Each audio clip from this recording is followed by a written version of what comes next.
Diana El Foreste, the only daughter of Marquis Foreste, always thought she was a lucky woman. Her dad loved her too much, so he missed the right time to marry her off. Eventually, our girl ended up marrying Duke Calypso de Ernst, who, let's be honest, only had his good looks going for him. Even so, Diana was happy. They didn't have some crazy passionate thing, but their love was gentle and sweet. The best part? She got to meet her first daughter, Catherine, and it was the happiest day of her entire life. Her daughter became her everything. Everything changed when Catherine lost her eyesight because of some freaking poisonous plant. She was constantly crying and calling for her mommy, saying she wouldn't be able to see the pretty flowers or the cute little birds anymore. Diana just couldn't believe there was absolutely nothing they could do. Alice, the family doc, dropped a bomb. Some crazy magic can transfer someone's eyesight. Bummer for whoever's losing it. The main girl just froze hearing that, but she told her husband to get the carriage ready to head to the temple. Calypso instantly knew what his wife was planning and tried to talk her out of this insane idea. But Diana loved Catherine more than anything.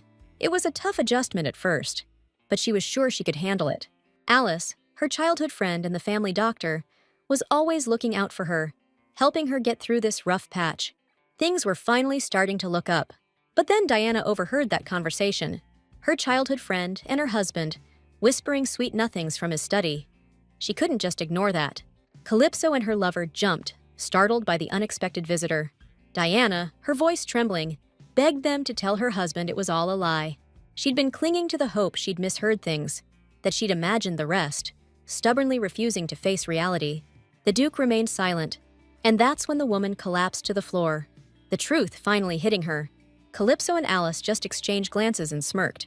The main character froze as her childhood friend asked, dripping with sarcasm, if she was playing dumb. Even though people had been dropping hints left and right, Diana kept acting like a total fool, completely oblivious to what was going on. The main character couldn't get a word out. She started calling out for her beloved husband. Calypso had had enough, so he summoned the knights and ordered them to lock the Duchess away in the storage room immediately. Diana couldn't believe this was actually happening. The knights locked Her Highness, the former Duchess, in a dusty storage room, said their goodbyes, and then left her completely alone. She'd already lost track of how many days had passed, though someone kept bringing her stale bread. The main character figured it had to be Catherine, who was probably freaking out and crying her eyes out right now. Diana had been crying bitterly the whole time. Then, one day, someone came to see her. She froze as soon as she heard her daughter's voice, which tauntingly asked if she hadn't kicked the bucket yet. The girl stood in the doorway grinning. Catherine told her mother that this old bat was still alive. Honestly, Alice was kinda hoping she'd already starved to death. Pure rage took over, and our girl lunged at her ex-friend, ready to claw her freaking face off. Alice sidestepped, and Diana ate floor. She called our main character a moron. Diana's eyes went wide with horror the second she realized Catherine was actually her husband's mistress's daughter. The main character gave her sight to someone who was just faking being blind. Diana just couldn't believe it. If Catherine wasn't the main character's daughter, then she had to be somewhere else. And that's when Alice got this wicked grin on her face.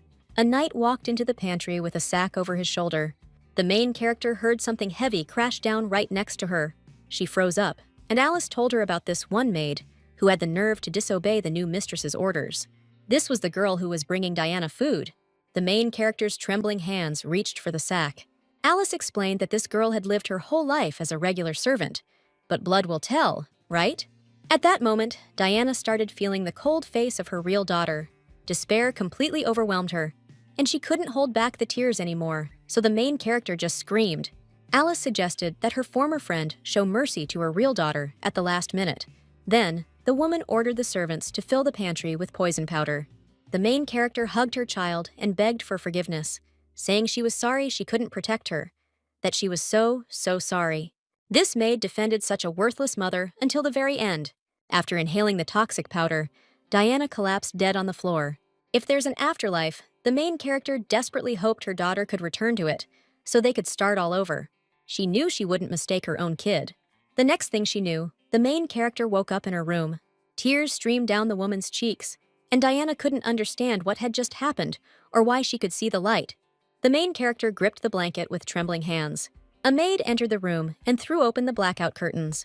Diana made a small noise, and that's when her personal maid noticed that her Grace, the Duchess, was already awake. It all felt too real to be a dream. And after asking the maid for the date, Diana realized she'd returned to the day she lost her sight. But now she could see, which meant she'd gone back in time with her vision restored. Now Diana had a shot at saving her daughter. It was a crazy opportunity, so she asked her personal maid to escort her to the servants' quarters. Truth is, Alice ordered her to keep tabs on Diana. Even blind, she wasn't giving up her title. So the personal maid didn't know what she was up to, but she followed the request anyway. The main character apologized to the gathered maids for pulling them away from their work. That's when Alice made it clear. Her daughter grew up here as a servant. The real daughter's hands would be rough and calloused. She'd be about the same age as Catherine, so the main character decided to dig up any info she could find in this place. Diana played up her eye problems, but really wanted to say she was counting on her maids. But they just laughed and whispered that Madame Alice was right about her. Seeing the blind Duchess was a riot. The main character was looking at these girls for the first time, and suddenly remembered she'd swapped out all the maids before she went blind. Since the Duchess didn't seem like much, the maids figured they wouldn't break a sweat.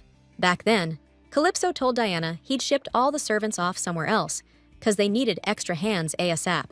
Alice was trying to calm the main character down, offering to recommend some trustworthy servants. Diana was grateful and gave her friend a big hug. She thought it was all for her back then, but everything was rigged, down to the last detail. The blonde told all the maids they could leave. Her personal maid figured it wasn't a big deal, so no need to report it to Lady Alice. Heading up the stairs, Diana spotted her daughter. Catherine just gave her a cold look. Alice's daughter quietly approached the main character and waved her hand in front of her eyes, checking if she was blind or not. Then she smirked and gestured for the maid to keep quiet. Catherine stepped on the hem of Diana's dress, confident that her actions would go unnoticed. As a result, the main character started to fall, losing her balance. She hit the steps really hard. But Catherine just chuckled softly. The personal maid came up to her mistress and told her to be careful, assuming she just tripped. Diana really loved Catherine more than anyone else. And what did she get? Betrayal by the husband she trusted, his mistress as her best friend, and a fake daughter. She needed to face facts and fast.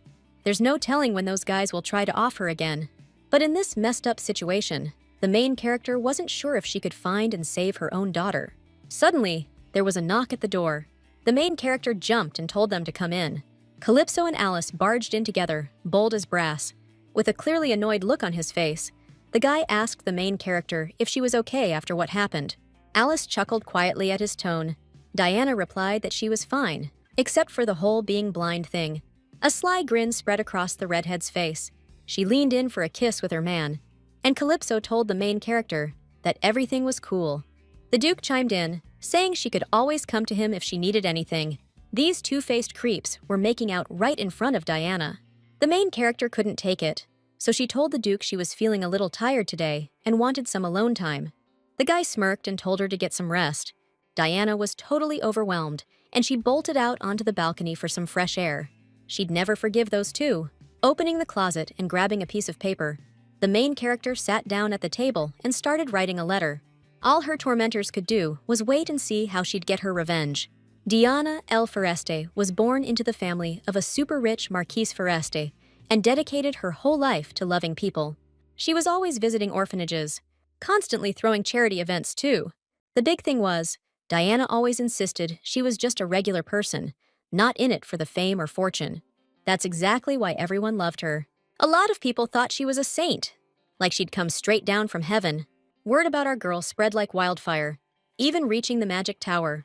The mage told Lord Ruheri he'd received a letter. Turns out, Marquis Forest is looking for a mentor. Ruheri froze when he heard that, even looked up from his book to hear more. The Marquis wants his daughter trained in magic, so the guy asked if they should send her a mid-level mage. Ruheri grabbed the letter and turned down his subordinate's offer. He was going to see this girl himself. The main character sat at her desk, wondering who her father would send to her. All her letters were being tracked, so Diana needed to write something ordinary, something that wouldn't raise any red flags. The magic and alchemy she'd learned as a kid really came in handy. She had to give up that craft because of the marriage. But now, thinking about the past, the main character realized she needed to study everything thoroughly, right from the basics. Diana called her maid to her. The Duchess ordered in a firm tone to immediately tell Alice and Catherine that she was inviting them for tea in the garden. The personal maid couldn't believe this was the same person as yesterday. The maid kept her mouth shut, so the main character asked, icy cold, if she dared defy the Duchess's orders. Then the maid said she'd pass the message on right away. A little while later, the tea was on the table. Alice was already sitting at the table and told Her Grace the Duchess to get used to the fact that she couldn't see. Her husband's mistress was from the Viscount Blair's family.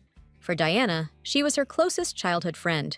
When the main character found out Alice was coming to their house as the family doctor, she literally jumped for joy.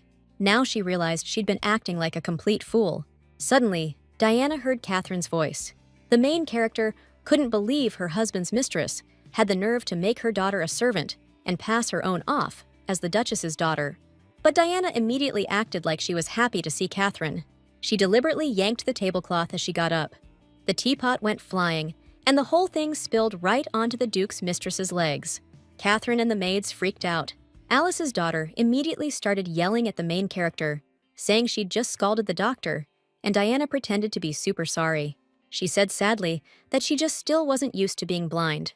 Alice got up and told the Duchess she needed to get back and take care of those burns right away. So Diana was left alone with Catherine. The main character decided to ask the girl if she would help her get ready every morning. Diana wanted the daughter to read to her in her beautiful, bird-like voice. She reminded Catherine that she practically gave her the life she has now. Alice's daughter gritted her teeth, totally ticked off, because this woman was seriously getting on her nerves, and she really didn't want to do this favor. But she couldn't exactly say no. The main character smirked and told her fake daughter that she'd be seeing her bright and early tomorrow. Alice snuggled up to Calypso and whined that her leg was killing her. The dude decided to check it out for himself, just to be sure. His hand reached for his mistress's leg, because he was dead certain Diana wouldn't be showing up in his office. But things went down exactly the opposite way. Calypso, caught off guard, asked his wife what she was doing there. Normally, Diana never came to his office, because she was always worried about getting in the way and distracting him from work. He was lost in thought, wondering if she'd caught on to something. But Diana sat next to her husband and sadly told him that all the maids were ignoring her and constantly whispering behind her back.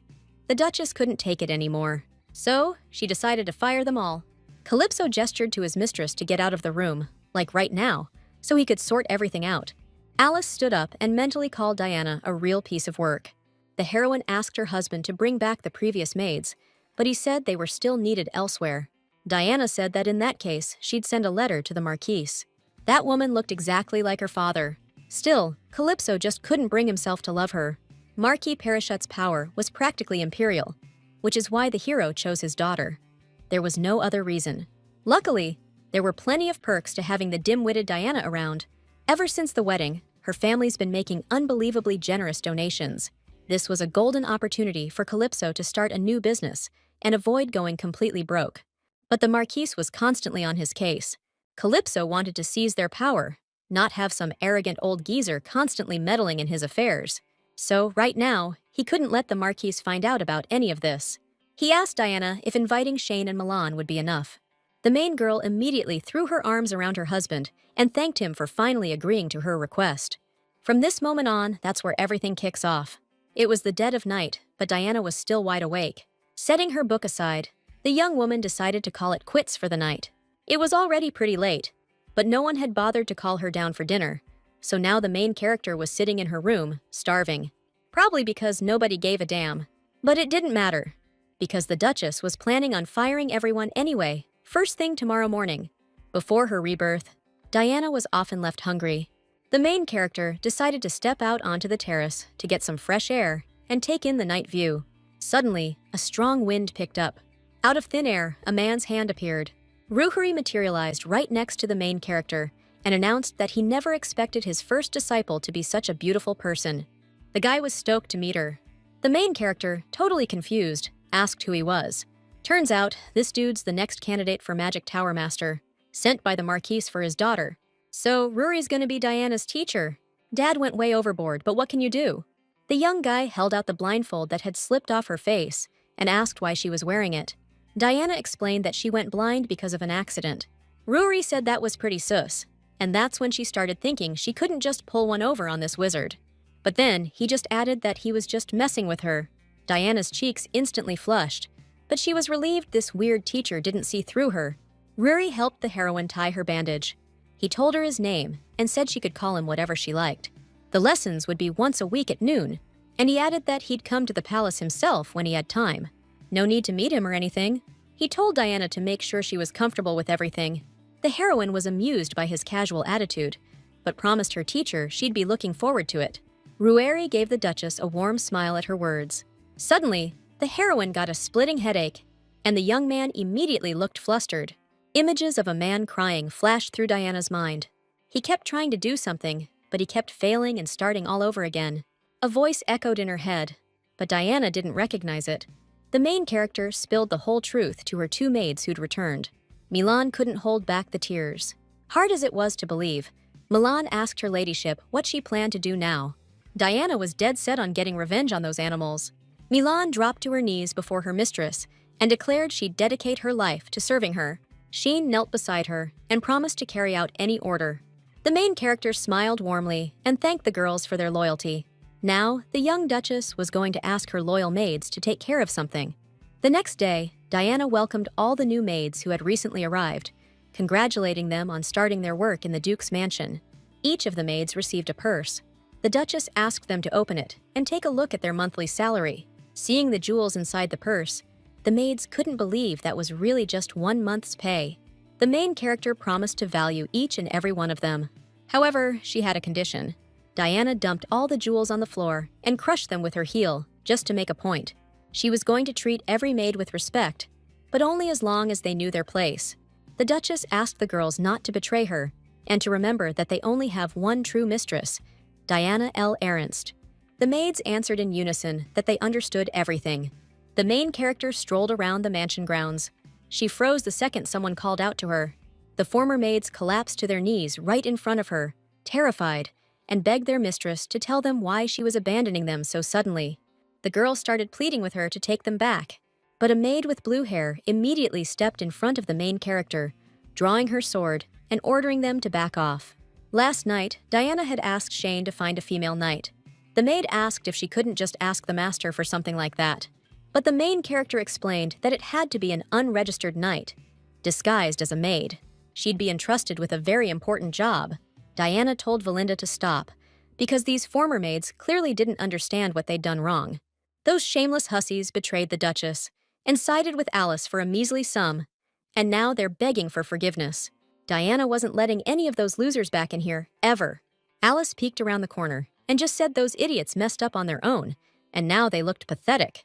But the healer felt like something was off. In the end, the main character only kept the maid, Julia. This girl could know everything about Alice's plans, so the main character asked her to keep a close eye on her.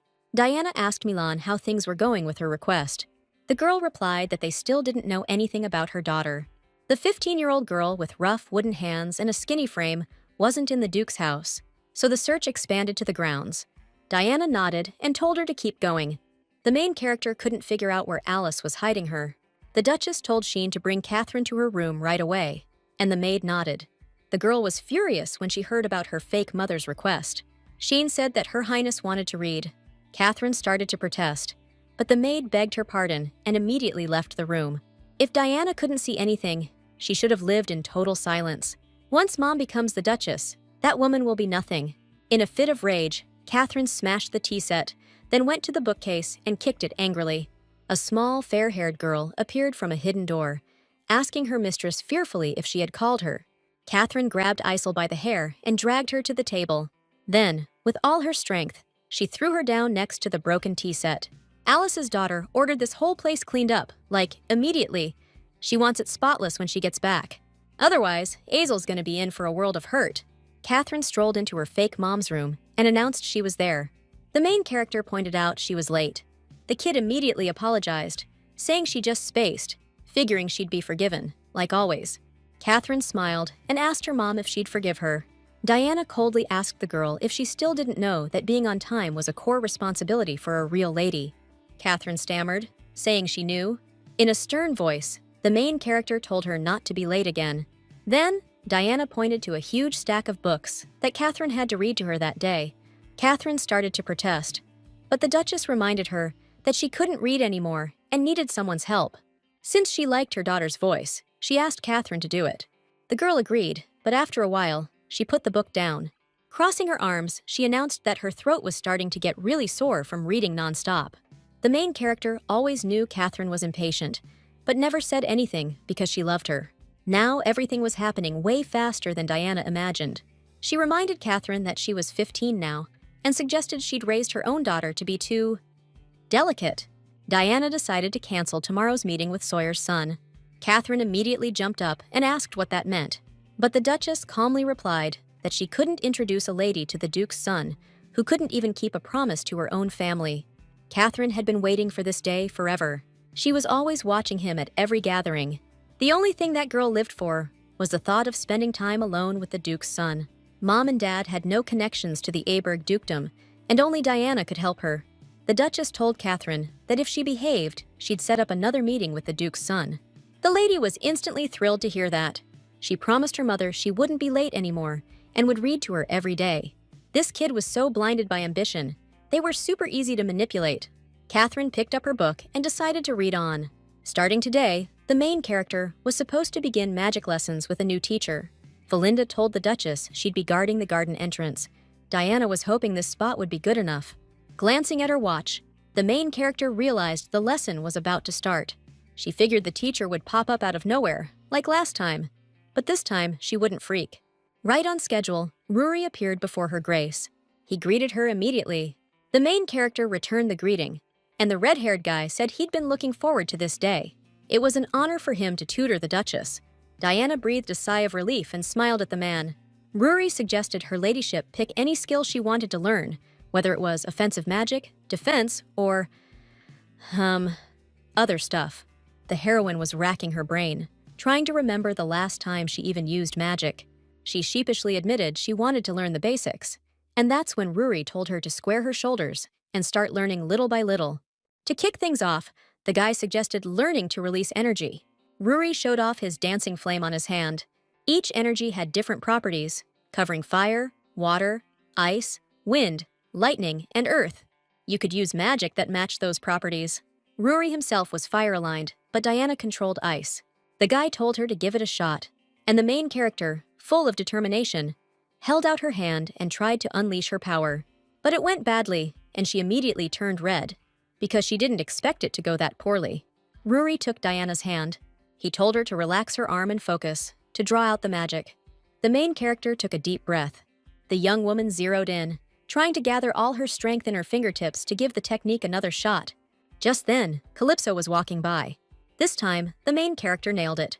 She was so happy, she immediately intertwined her fingers with her teacher's and looked at him with a smile. That's when the Duke caught them. Spotting his wife with another man, Calypso froze. He immediately headed toward his wife and asked in a tight voice who the hell was standing next to her. Diana explained that this was her magic teacher, named Rueri. Since the young woman went blind and couldn't read books anymore, she decided to at least try learning magic. Calypso glared at his wife's teacher, which was a joke, because this guy had no business being jealous of the main character with another dude. Diana introduced Rory to her husband, Calypso. The mage smiled and told the Duke he was about to blast a hole right through him. Just then, Catherine walked up to them. Her voice was hoarse from reading every day, and she asked her mom and dad what they were doing. Diana told Catherine to say hello too. The main character introduced her magic teacher. Rory smirked and said it was kinda weird how Catherine didn't look anything like her mom. Calypso immediately snapped back, saying that was a pretty low blow. Diana explained that their daughter just takes after her old man. Rueri was totally lost, wondering what he'd even said that was so out of line for the Duke to get his feathers ruffled. But Calypso was adamant that you just don't say stuff like that, no matter how powerful his wife's teacher was. A bird wreathed in flames materialized right in front of the Duke's face. Calypso had the pedigree and the manners of a nobleman, but he needed to get it through his head that none of that mattered to the magic tower. There was a power at play here that dwarfed anything a human could achieve. The magic tower was a place only accessible to those with magical talent, a society where status meant squat, and Master Rary was a big deal in that tower. Calypso got the picture, so he turned around, all annoyed, and said he was swamped today and had to bounce. Diana came to the conclusion that magic was something terrifying. She asked Catherine to hang tight for a bit and not take off so soon. Then, the main character told her teacher that she had a small but important favor to ask. Diana asked him to teach her daughter magic too. Magical abilities are passed down in families, unlike in the human world where they're just randomly given out. If a parent has magic, their kid's gonna get it too. Catherine was clearly starting to freak out. She was scared the Duchess would find out she wasn't her real daughter. The girl said she wasn't interested in magic at all, but the main character kept pushing it, saying magic was super useful. Diana explained this was all for the sake of the future. Catherine was the only daughter of Duke Ernst, and if she inherited her father's title, magic would be a real asset. It'll also help her get acquainted with Prince Sawyer. Catherine perked right up and agreed to the training. Rary also agreed to train, and the main character thanked him, saying they'd start next week. The guy confessed he'd hoped to do the lessons one-on-one. He was bummed, but there was nothing he could do about it now. He said goodbye to the main character, then vanished into thin air. The main character totally didn't expect to hear something like that from her teacher at the last minute, and even blushed a little. Alice froze in her tracks the moment she saw Diana standing in front of her. She couldn't just blow her off with everyone watching, so she asked Her Highness where she'd been. Diana said she was in the garden because she'd invited a tutor to teach her magic. She also decided to share that Calypso got jealous of her and the guy. Alice asked what that meant, and Diana explained that her husband's voice was super ticked off when he introduced him to the tutor. The doctor said that there's just no way that could be true, but the main character added that the Duke even started arguing about it. Diana wanted to see that look on his face again, and suddenly Alice snapped, saying she had to go. She just couldn't wrap her head around any of this. Calypso belonged to her and her alone, so there's no way he'd get jealous of Diana and some other dude. The main character thought to herself, asking Alice to just wait until she takes absolutely everything from her. The doctor headed to Catherine's room, pretending she wasn't feeling well. She was taken aback the moment she heard her daughter's raspy voice. Catherine explained she wasn't sick. Diana had just forced her to read boring books for hours on end. Now she had to do it every single day. The girl told her mother that the Duchess had deliberately canceled the meeting with Prince Sawyer and chewed her out on top of it. First, Diana replaced all the maids, and now she dared to mess with Alice's daughter. Catherine guessed that the Duchess had just become more sensitive since she went blind. But there was something else, something important. From now on, Catherine had to study magic alongside Diana. Alice froze and was stunned hearing that news. The woman couldn't believe her daughter was serious about learning magic, but Catherine suspected she might have powers too. Clearly, she didn't have a lick of magic in her. Even though Alice was an amazing doctor, you can't fool a mage. Catherine was at a loss for what to do, because she couldn't back out now and ditch everything. Alice studied the bookshelf intently. She had a pretty good idea. Aisel asked the two ladies timidly why they had summoned her at this hour. 5 years ago, Catherine found out the whole truth about her real mother when she caught her in her father's arms. She knew this woman was a close friend of her mom's. Alice dropped to her knees, but Catherine called her a brazen quack and promised to tell her mom everything. That was the moment she first learned she was Alice's daughter. Catherine was speechless for a second there, but her father confirmed it was all true, adding weight to Alice's words and really making Catherine think. The girl just couldn't wrap her head around it. If society ever found out Catherine wasn't Diana's biological daughter, all hell would break loose. The Duchess would definitely turn her back on her then. Catherine was sharp and quickly figured things out, so she asked where Diana's real daughter was now. Turns out, that girl was growing up with orphans. Alice told her daughter that the other child was from a very low social standing, but Catherine was meant to be valuable and special, and eventually become the true Duchess. Alice laid out exactly what Aisel needed to do, but the girl thought of herself as just some nobody, no magic, meaning she couldn't help. The woman was gonna call in an experienced mage, just so the blonde would at least give it a shot. Aisel just needed to assist her Grace, the Duchess, and keep playing the part. Out of nowhere, Catherine slapped her across the face. Today, the commoner was running her mouth too much, so Alice's daughter decided to remind her who's boss. She started yelling at Aisel to stop asking so many damn questions. Just as Catherine was about to take a swing with her shoe, Alice told her to knock it off. Then, her daughter screamed that she couldn't stand the sight of that entitled brat anymore and locked her back behind the hidden bookshelf. Alice promised her daughter that she'd get a teacher for the girl by tomorrow, so she shouldn't get so worked up about it. She reminded Catherine that she was the real Duchess around here. The next day rolled around. The weather was awesome, so the main character figured it was a perfect day to practice her magic. She focused up and unleashed her power. Meanwhile, her actual daughter was trying the same thing, but she just couldn't get her magic flowing. Alice asked the wizard how it was going, and he said the kid had potential, but it wasn't showing yet. Even if her mana was weak, she should be able to get something going. Guess this kid's a bust? Alice was dying for Diana to hear that right then. Even if that girl was her own flesh and blood, she was still just a good-for-nothing loser. But Alice told the mage they didn't need any outstanding magic. She asked him to just teach the kid to release magic by next week, and the teacher promised he'd try his best. Diana was curious how Catherine was going to weasel her way out of this one. She was being unbelievably selfish, even though she didn't have a shred of talent herself. The heroine wondered if her daughter would be anything like her. She would absolutely do everything she could to find her sweet daughter. A knock at the door cut off her train of thought. The maid, Milan, announced to Her Grace Diana that she'd brought her lunch, and the main character told her to come in. The maid quickly set everything up, and Diana thanked her. The heroine had absolutely no appetite. Suddenly, she caught a glimpse of familiar crimson hair in the window. The main character shot to her feet, realizing exactly who was standing on her patio. Rory smiled and asked her to open the window. He'd come for some extra tutoring, since last time was a total mess, and they kept getting interrupted. Diana thanked Rory for his attentiveness and invited him to lunch. The mage almost refused, since he was there to instruct her, but the main character explained she just wanted to share a meal with him, because there were a lot of things she wanted to ask him about. Rory blushed a little, but agreed to her offer. All the dishes looked amazing.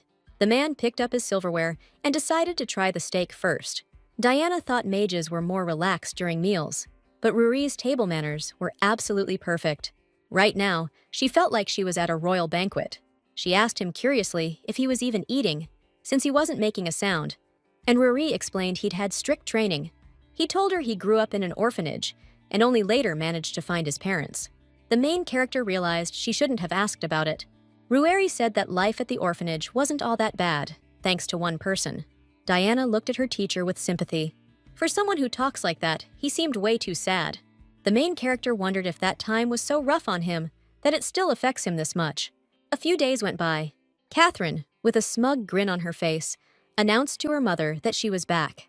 Ruheri greeted the young lady and asked who the heck this old hag was standing next to her. Alice wasn't expecting that and snapped back. "I am not an old hag." The woman explained she was the Grand Duke's personal physician and had been working at the estate, just like everyone else. She'd heard the young lady was learning magic, so she came to see what's up. The main character, smiling, told her bestie she could watch all she wanted. To start things off, Ruheri decided to test the young lady to gauge her skill level. Meanwhile, Isel was hiding behind a curtain on the second floor. A little earlier, Alice suggested they try it one more time. Catherine held her hand straight out, and the main character's real daughter conjured up some ice.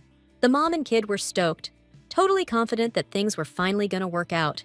Class was about to start, so Alice told her daughter she'd walk with her. Catherine laid down the law, telling the commoner to get it right, or else. Now, Azel was psyching herself up to pull this off. "If Catherine's got mana inside," Azel said, "she'll feel it flowing. You feel it, right?" And the girl said, "Yeah, totally." Rueri suggested trying to focus the mana in her hands. Catherine was sure it would work, since that commoner was going to do the magic for her. She stretched out her hand, but nothing happened. Alice and Catherine froze, instantly realizing what was going on. There was dead silence for a few seconds. Then the girl screamed, "No freaking way! This can't be happening!" Diana asked, all confused, what the deal was with the results. Rory informed the lady that she'd failed. Alice jumped right in, trying to explain that the young lady was probably just stressed and could try again. But no matter how many times she tries, the results will be the same. The lady just doesn't have any mana. The main character asked, surprised, "Isn't magic easier to manifest when you're young, and doesn't it run in families?" It was weird, since Catherine was her daughter. Rory backed her up, saying he'd never seen anything like it. Catherine's whole body started shaking with rage, and she thought to herself, "How dare that lowlife humiliate me like this? There's nothing we can do about it now." Diana dropped the bomb. "Catherine's gotta learn magic solo now." The lady freaked, saying there's gotta be some mistake. But a straight-up lady should know she can't be good at everything, right? Catherine screamed she hated them all and bolted.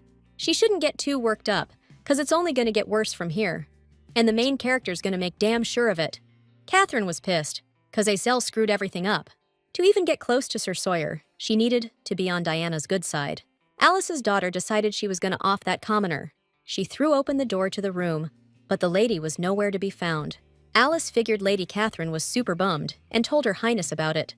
But Diana was the only one actually disappointed here, 'cause all that whining was just a load of hot air. The heroine admitted she was feeling a little sheepish. Ruhari thought Lady Catherine looked a lot like the family doctor. Diana chuckled softly and explained that she and Alice were the same age, which is why her daughter felt so close to her. Alice said she'd go check on the lady. The main character smiled at her friend and said that she'd always been the one worrying about her and Catherine. The girl frantically told her mother that the commoner had run off. Alice froze when she heard that. The whole room was covered in ice, so that nincompoop's own daughter broke down the door and bolted while they were in magic class. Alice couldn't believe Azel had been hiding her powers this whole time, which meant they needed to find her ASAP. If Diana could just see her daughter again, things would be so different. Suddenly, her loyal handmaidens rushed towards her. Seeing the worried looks on the girls' faces, the main character asked what was wrong. Turns out the maid Julia just snuck out of the estate. Since the main character hadn't given her any tasks, it seemed pretty weird and suspicious. Julia was Alice's only remaining ally, and it's likely she's acting on her orders right now. Well, looks like it's time for a little chat with Julia. The maid entered her ladyship's room. She asked why she'd been summoned, and the Duchess replied with a smile, saying she just wanted to talk. But first, she offered her some tea. It was chamomile, which was great for fatigue. And Julia, suspecting nothing, took a little sip. But she immediately knew it wasn't chamomile tea. Lightning flashed outside, and the main character coldly asked the maid where her daughter was right now. Julia, coughing, said she didn't know what the lady was talking about. But the main character was sure Julia knew everything, and nothing could help her now, not even if she spit the tea out. One drop of truth serum was enough to make anyone spill the beans. Diana was the only one on the estate who could make it, because this alchemical potion was created with magic. The main character repeated her question. Then Julia answered that the little brat had run away. Diana froze, not expecting to hear that. Training new maids was always a pain for Julia. And lately, Lady Alice hadn't been sharing much with her. But today, she dropped the bomb. Azel had escaped. We're talking about that little brat Alice was always hiding. And turns out she used magic to bolt.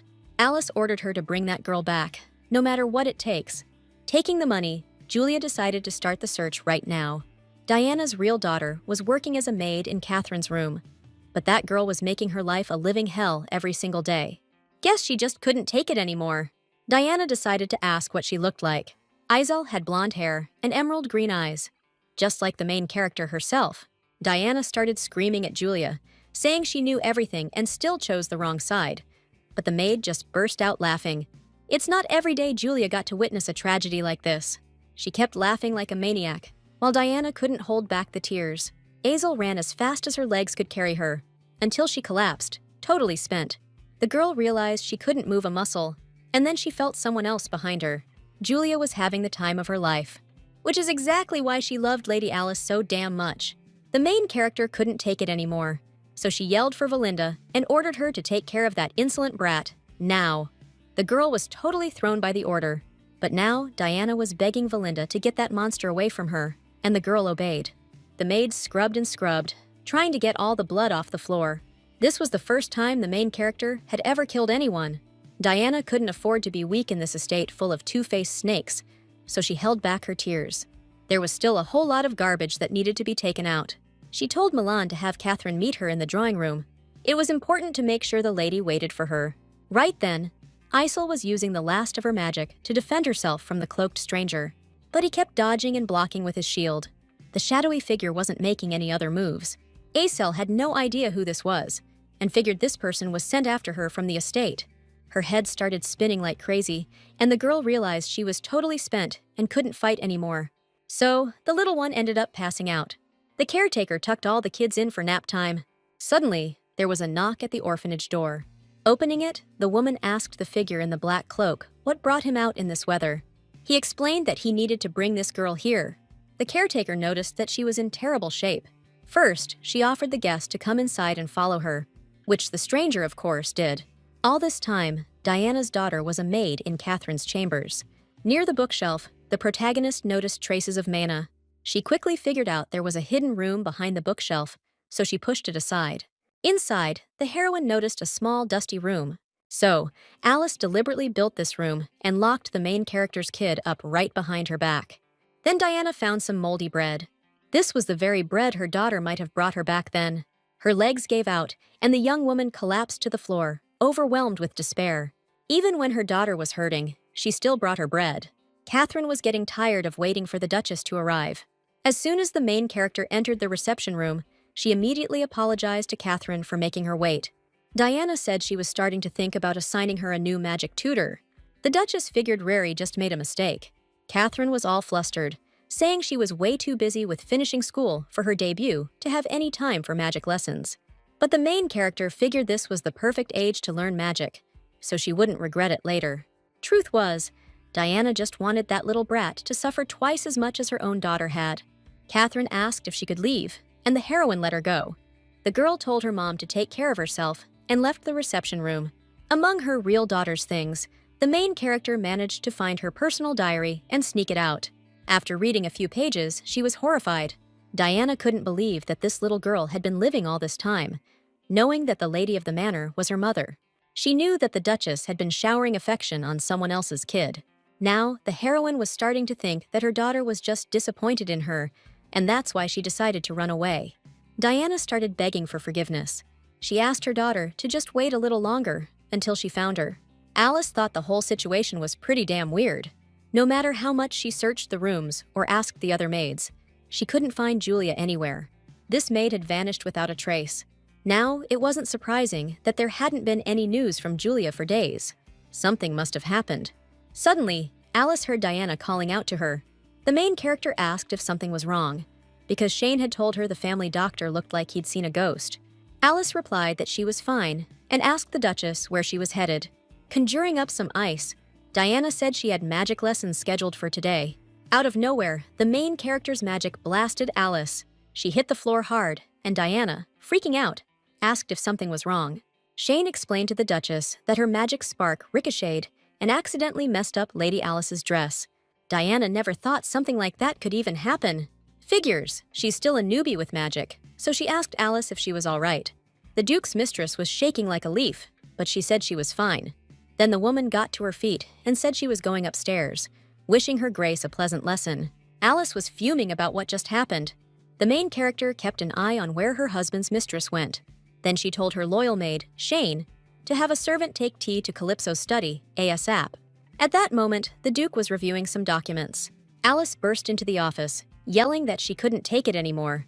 While the lovers were talking, the maid brought them tea and intentionally left the door ajar on her way out. Now, Diana could eavesdrop on the whole conversation. Alice was determined to find out when Calypso was finally going to make her his lawful wife.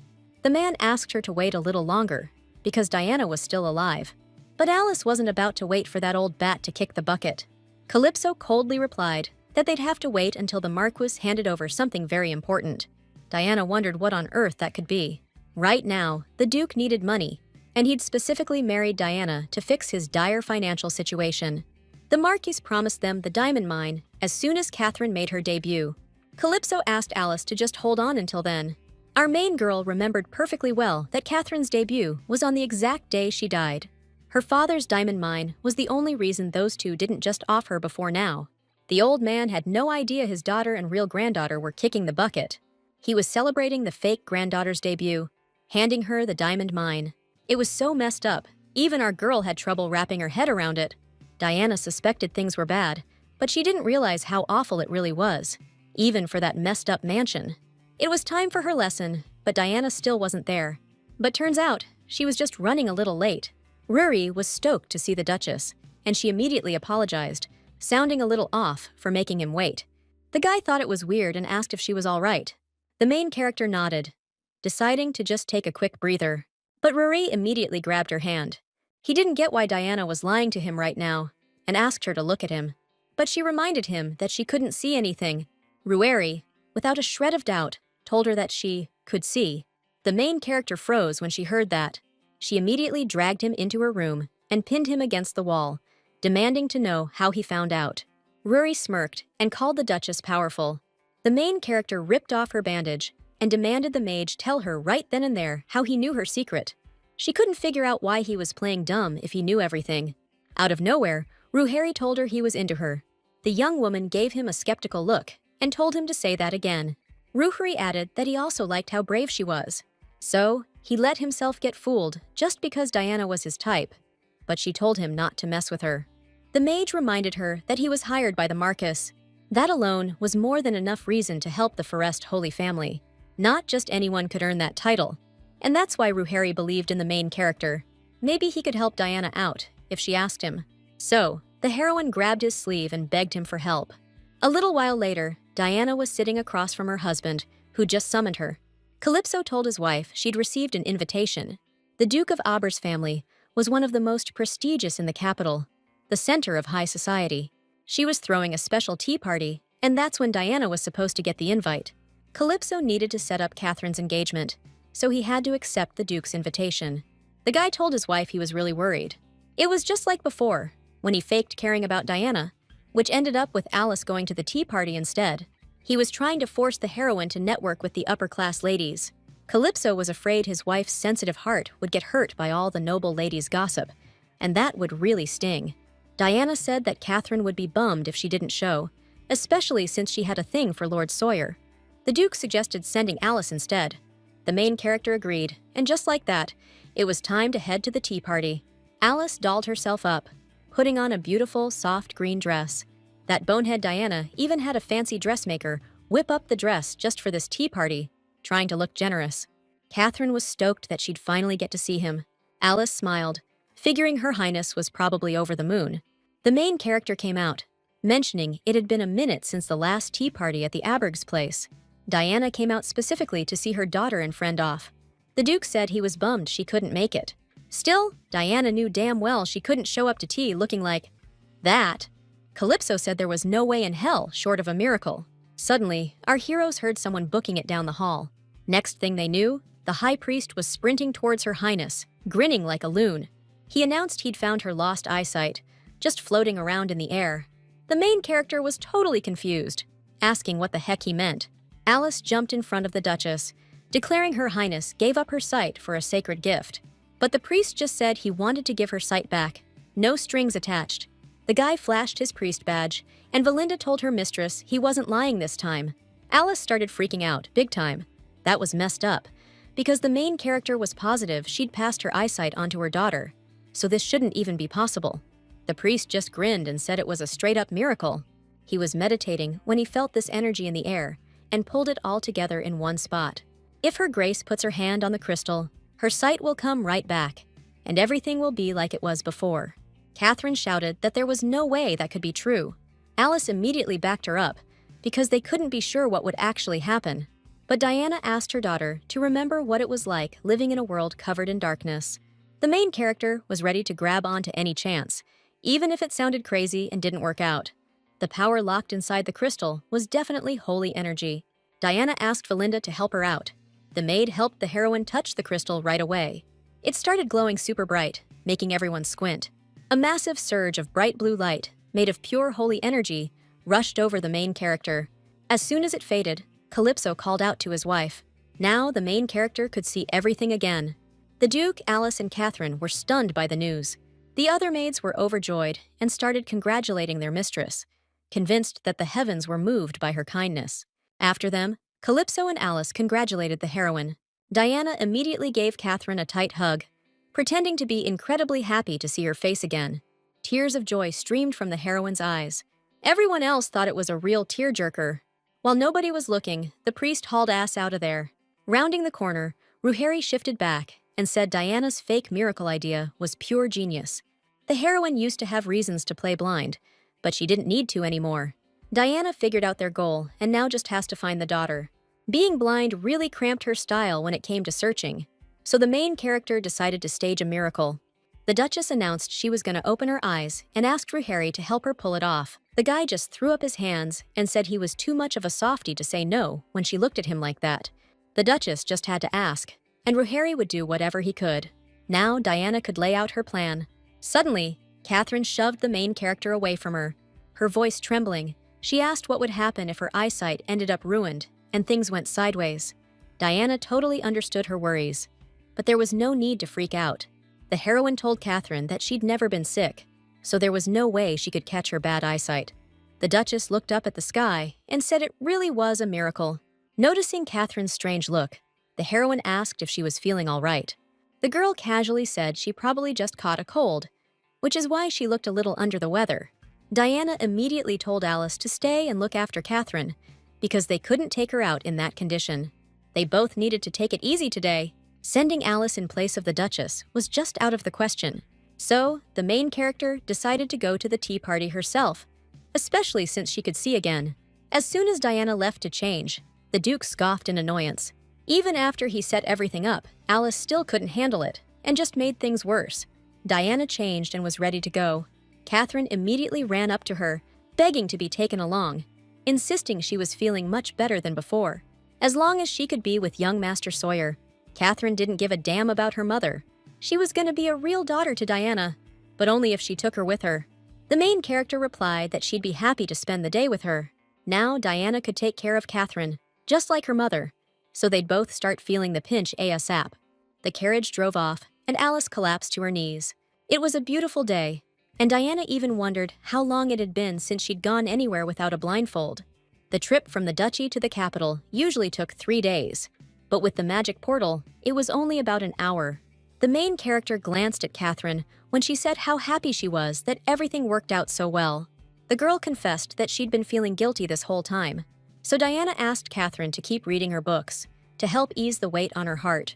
Hearing her daughter's voice, like a little songbird, filled the Duchess with joy, like a beautiful dream. Catherine agreed and said she liked it too. Today, the orphans were having apple pie for a snack, so if the boys were too late, there wouldn't be any left. So they decided to hurry. One of those guys bumped into Iselle as she was walking by. Catherine glanced out the window and told her mom they were here. The girl was floored by how massive her sweetheart's mansion was. No wonder Catherine was so impressed. Considering the Ernst family was always struggling financially, it was kinda expected. The main character suggested they come on inside. The ladies were totally shocked to see Her Grace the Duchess. They'd heard what happened to her, and Diana said that, thankfully, a real miracle happened today. Duchess Serena de Iberg appeared in the hallway. She was super happy to see Her Grace was doing well. Serena admitted she was a little miffed when she found out her family doctor was coming instead of the Duchess. She was a Blair after all. Diana said she was super sorry, but that's why she rushed over as soon as she felt better. The main character asked Catherine to say hello to the Duchess. The little girl lifted the hem of her dress and excitedly introduced herself. After carefully studying the Duchess's daughter's face, Serena said she was very cute. She showed them to a room where the kids were enjoying some refreshments. Serena invited Catherine to join them, and she, of course, said yes. But then, out of nowhere, the main character said she shouldn't, and Catherine gave her a confused look. Diana explained that her daughter had a bit of a bug, so it was best to keep her away from the other kids so they didn't catch it. Catherine asked her mom, totally ticked off, what she was even saying. Only then did the lady remember they were in front of other women. The main character mentally begged Catherine not to blame her, because this was just the fallout from her own lies. Serena suggested the Duchess's daughter could meet the other kids next time. In the end, Catherine spent the whole tea party sitting next to Diana. On the way home, the main character asked the girl if she enjoyed her day. Catherine was sure if the Duchess of Iberg wasn't going to be her future mother-in-law, she would have flipped that tea table. Looking out the window, Diana wondered if the sunset had always been this beautiful. The carriage rolled down a busy street. The main character froze when she saw a girl with blonde hair. She immediately ran into an alley, and Duchess Forest instantly ordered the coachman to stop the carriage right now. Diana jumped out and said she had a super urgent thing to take care of. She told the driver to take Catherine home, then come straight back for her. The carriage took off, and our main character watched the blonde girl run off. She bolted after her immediately. Diana ended up at the orphanage, which was still on the duchy grounds. She asked some kids walking by if they knew a girl with blonde hair. The girls knew exactly who she meant, but didn't know her name. So our main character asked if they knew where she was right now. Diana froze when they pointed to another girl. By then, Isel had already finished washing up and clearing the table. But while she was dealing with all that, those guys were still causing mayhem. Suddenly, someone grabbed her arm. Isel froze, shocked to see her mom standing right in front of her. Diana couldn't believe she'd forgotten the feeling, the outrage of sensing her dead daughter's body. She immediately pulled her into a hug. With a trembling voice, the main character asked the girl her name. and Izel introduced herself.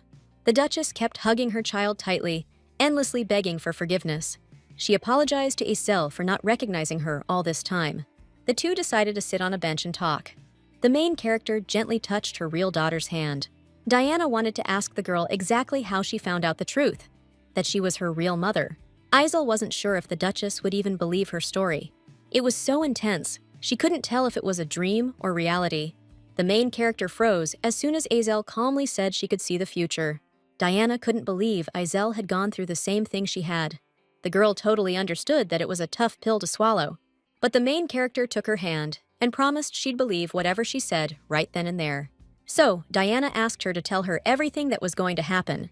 As soon as Izel was born, she was dropped off at an orphanage where the headmistress immediately noticed her. She'd lived in that place her whole life. Once the girl was old enough to leave the orphanage, she couldn't stop thinking about where she'd live and what she'd eat. That's when Alice showed up.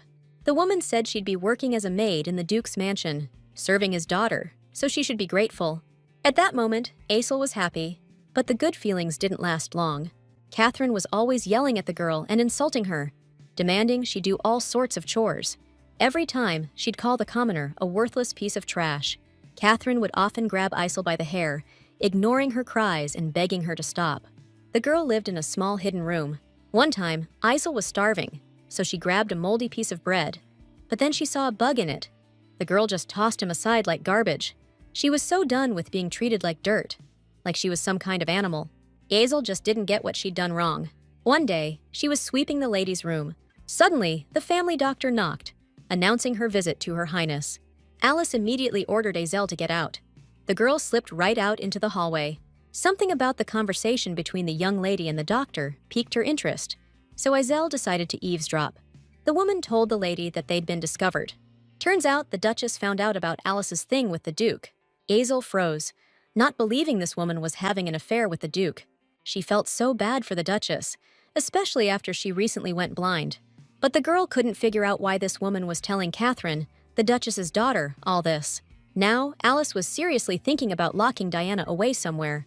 It'd have to be someplace far from the dukedom, where no one would ever come or find her. Out of nowhere, Catherine turned to the family doctor, like she was her mom, and asked if everything would be all right. Alice threw her hands up, reminding her that the Duchess was already blind. If they get the diamond mine handed to them before Catherine's debut, all this drama will finally be over. Then Alice can finally become the Duchess. On the day Diana passes, they'll also need to take care of that little girl, so Calypso never finds out his real daughter is alive. Izel collapsed to the floor. She just couldn't stand anymore. She had no freaking clue what any of this meant. The kid couldn't believe that she was actually the Duchess's real daughter. Now it all clicked for Izel. Now she knew why Alice had locked her up. This whole family was a sham, and the Duke was hiding his dirty little secrets right under his wife's nose. Izel swore she'd never forgive them for this. She shot to her feet, feeling a surge of power bubbling up inside her. The girl stared in shock at the snowflakes that were just appearing out of thin air. Izel had no idea what was going on. She couldn't believe she had magic powers. Not really understanding why she had these abilities, Izel decided she was going to save her mother. It was the dead of night, and Catherine was already asleep. A lock was hanging on the secret room's door, where Izel was kept. The girl wondered if it was just luck, but she absolutely had to get out today. Izel decided to give it another shot. She used her magical abilities again. The Duchess's daughter was thrilled when she realized it worked, and she'd managed to unlock the lock. She threw on a cloak, grabbed some bread, and headed outside. According to Alice, she was planning to lock the Duchess away in some shack outside the duchy. Izel managed to find this place. Opening the door, she immediately saw her mom. The Duchess instantly asked who had come to see her, but the girl froze, unable to utter a word. She was horrified by the conditions her mother was living in. The girl handed over the bread, and without saying a word, left the shack. Izel silently begged her mother to wait a little longer, until she could build up her strength to save her. She ran, unable to hold back her tears, pleading with her to hang in there until then. The girl didn't even know that Alice had been watching her the whole time. A few days passed in this story. Izel practiced her magic abilities every day, and now she was doing much better than before. She was starving, but for her mom, the girl was willing to tough it out, if it meant she could help her in the end. Izel went back to the shack. The Duchess kept calling for Catherine, and her mother's delusion was breaking Izel's heart. She was her daughter, but the girl obviously didn't say anything. Isel headed back to the mansion, completely lost on when she'd finally be able to spill the whole truth. Then they could get away together. But at the gates, she was met by armed archers, and Alice snidely asked if she enjoyed her little nighttime stroll. Catherine told her father that this insolent brat disobeyed orders and went near the shack. Calypso frowned, wondering if they even had a servant that young. Isel figured this guy had to be her old man. Since she disobeyed orders, the Duke had no choice but to punish her, strictly according to family rules. Alice snapped, saying she deserved way worse than just getting offed. But the woman's words just made Isel laugh. Catherine jumped up and swung at her, "'Cause this little brat clearly didn't know her place." But Isel wasn't about to let anyone hit her anymore, so she used her magic to freeze the lady's hand solid. Alice and the Duke were instantly frozen in shock at what they saw. Catherine started screaming in agony. The Duke waved his hand and immediately roared, demanding to know what the hell this young servant thought she was doing. Isel froze as arrows came flying at her. If only she could use magic right now, but she couldn't.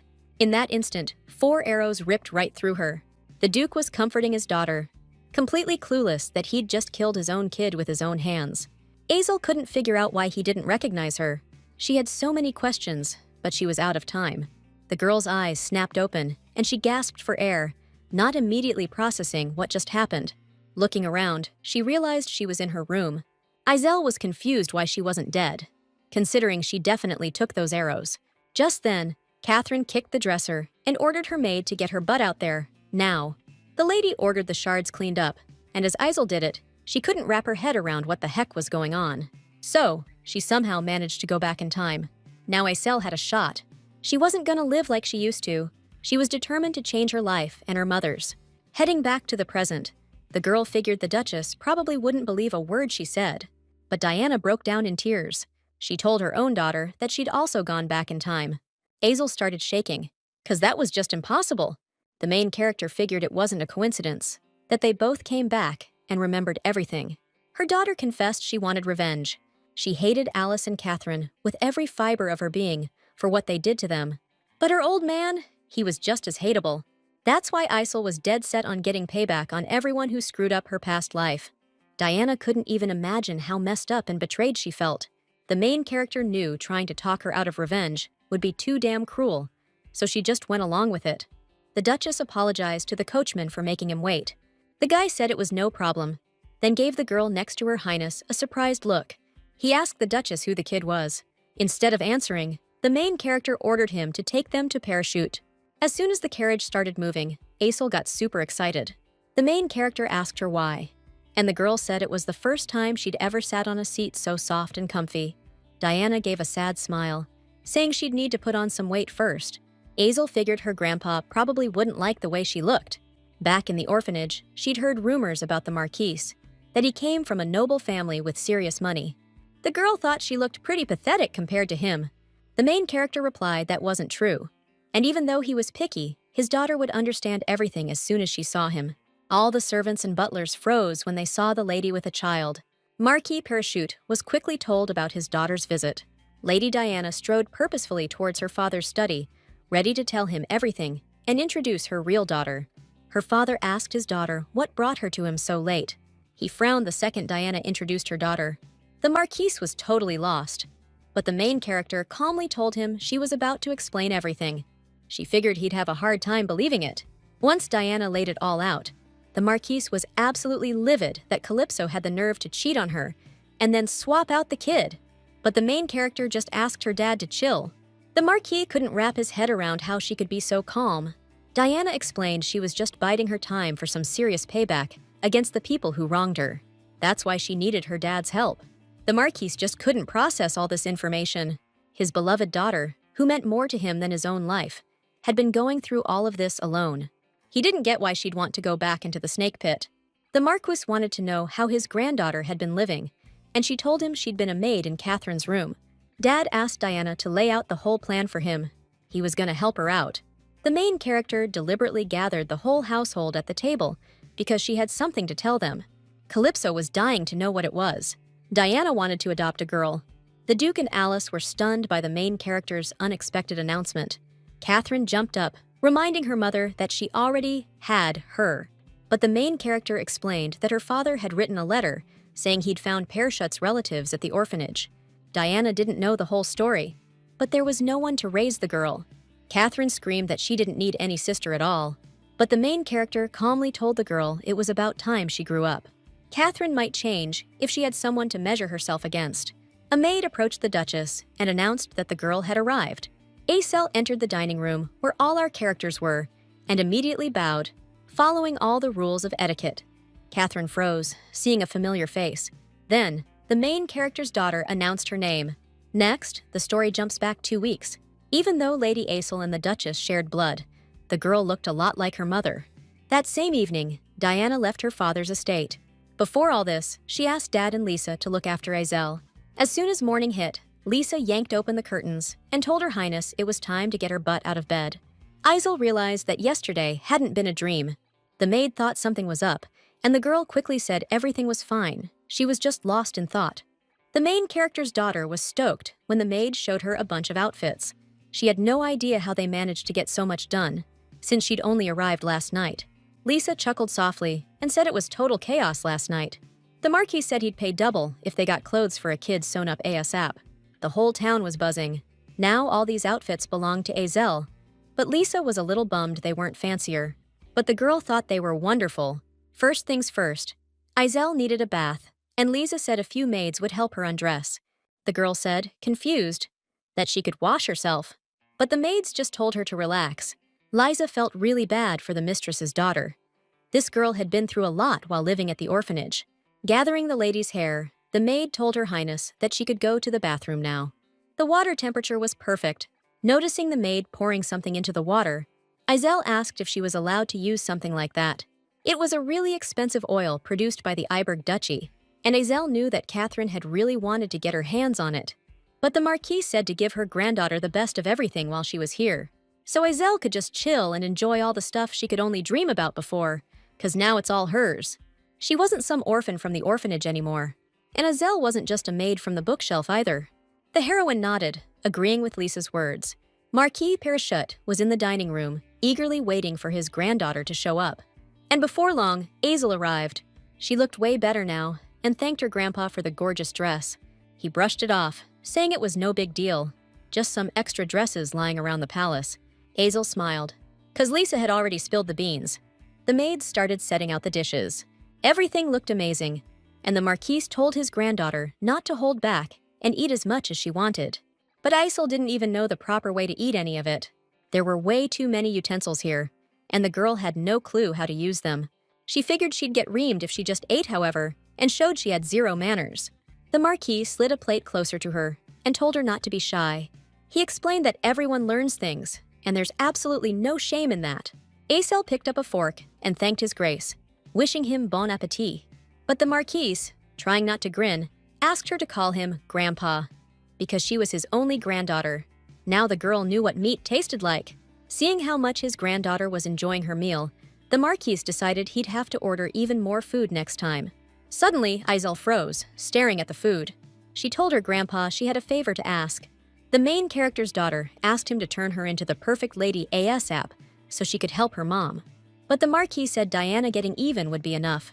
But Aisel felt like she had to protect her mom. The Marquis remembered the tone and look on his daughter's face when she told him she was waiting for the right time for revenge. Looking at her now, he realized his granddaughter wasn't just a spitting image of her mom. The man nodded and said that's exactly what they'd do. Back to the present, where the main character was introducing Aisel to her husband. Then, Aisel sat down next to Catherine. Alice bit her lip, not believing what was happening. A tense silence hung over the table. Calypso asked his wife to be careful with the adoption and wondered why she hadn't even mentioned it to him. That's when the heroine replied that her father had made her an offer. Since Aisel had magical skills, Diana wanted to send her with Catherine to the magic festival. The event was a competition held by masters of sorcery, and all mages could participate. Participants were free to show off their skills to the masters. They could also gain recognition from wizards, from the lowest rank to the highest. The heroine's father promised a big reward to whoever won in a fair fight. It was probably control of the diamond mine. And hearing that, Calypso froze instantly. He screamed that it was supposed to be a gift for Catherine on her debut day. The main girl just smiled and told him not to worry, 'cause everyone knew the real daughter would crush the fake one.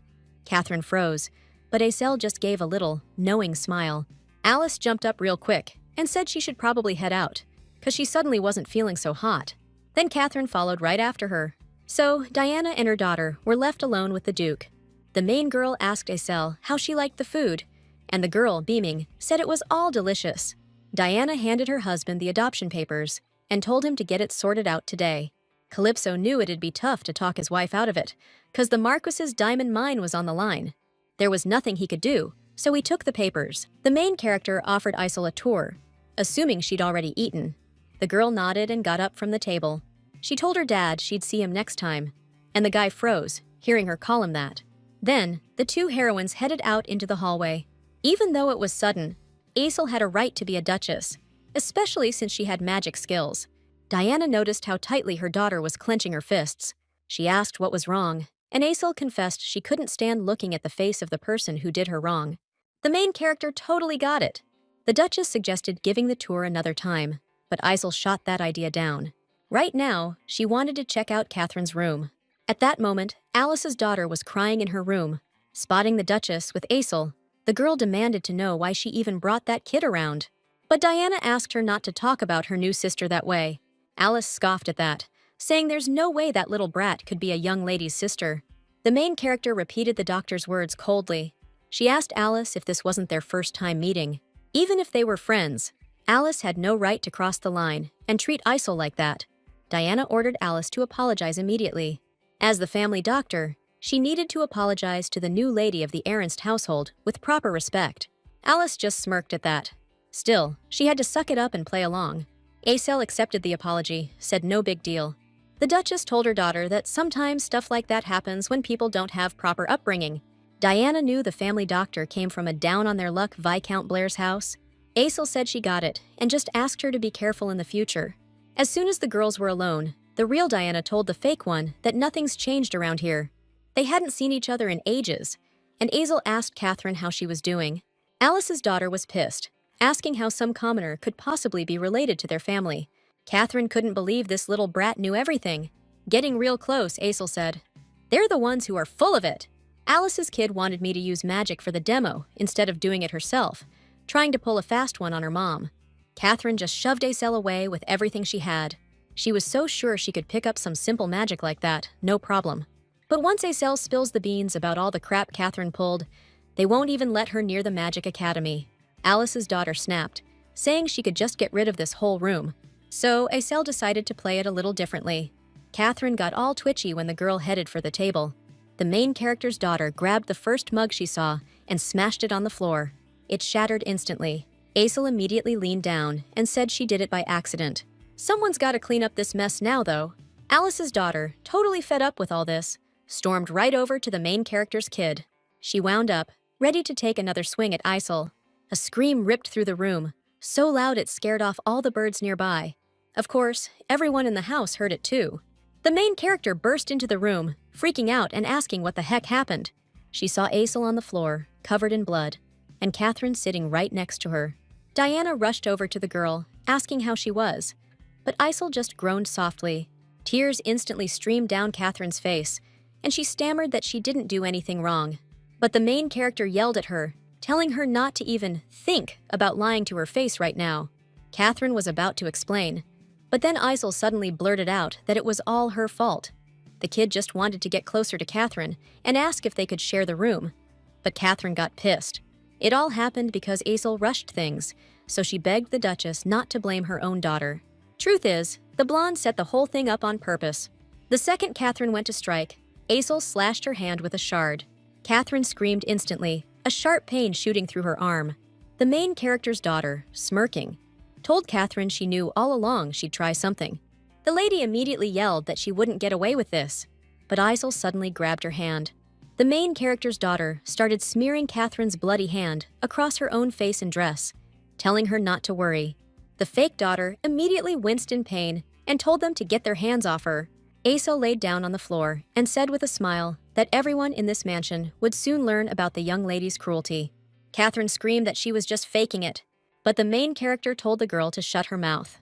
With everyone gathered in the room, Diana announced that Catherine's behavior was simply unbearable.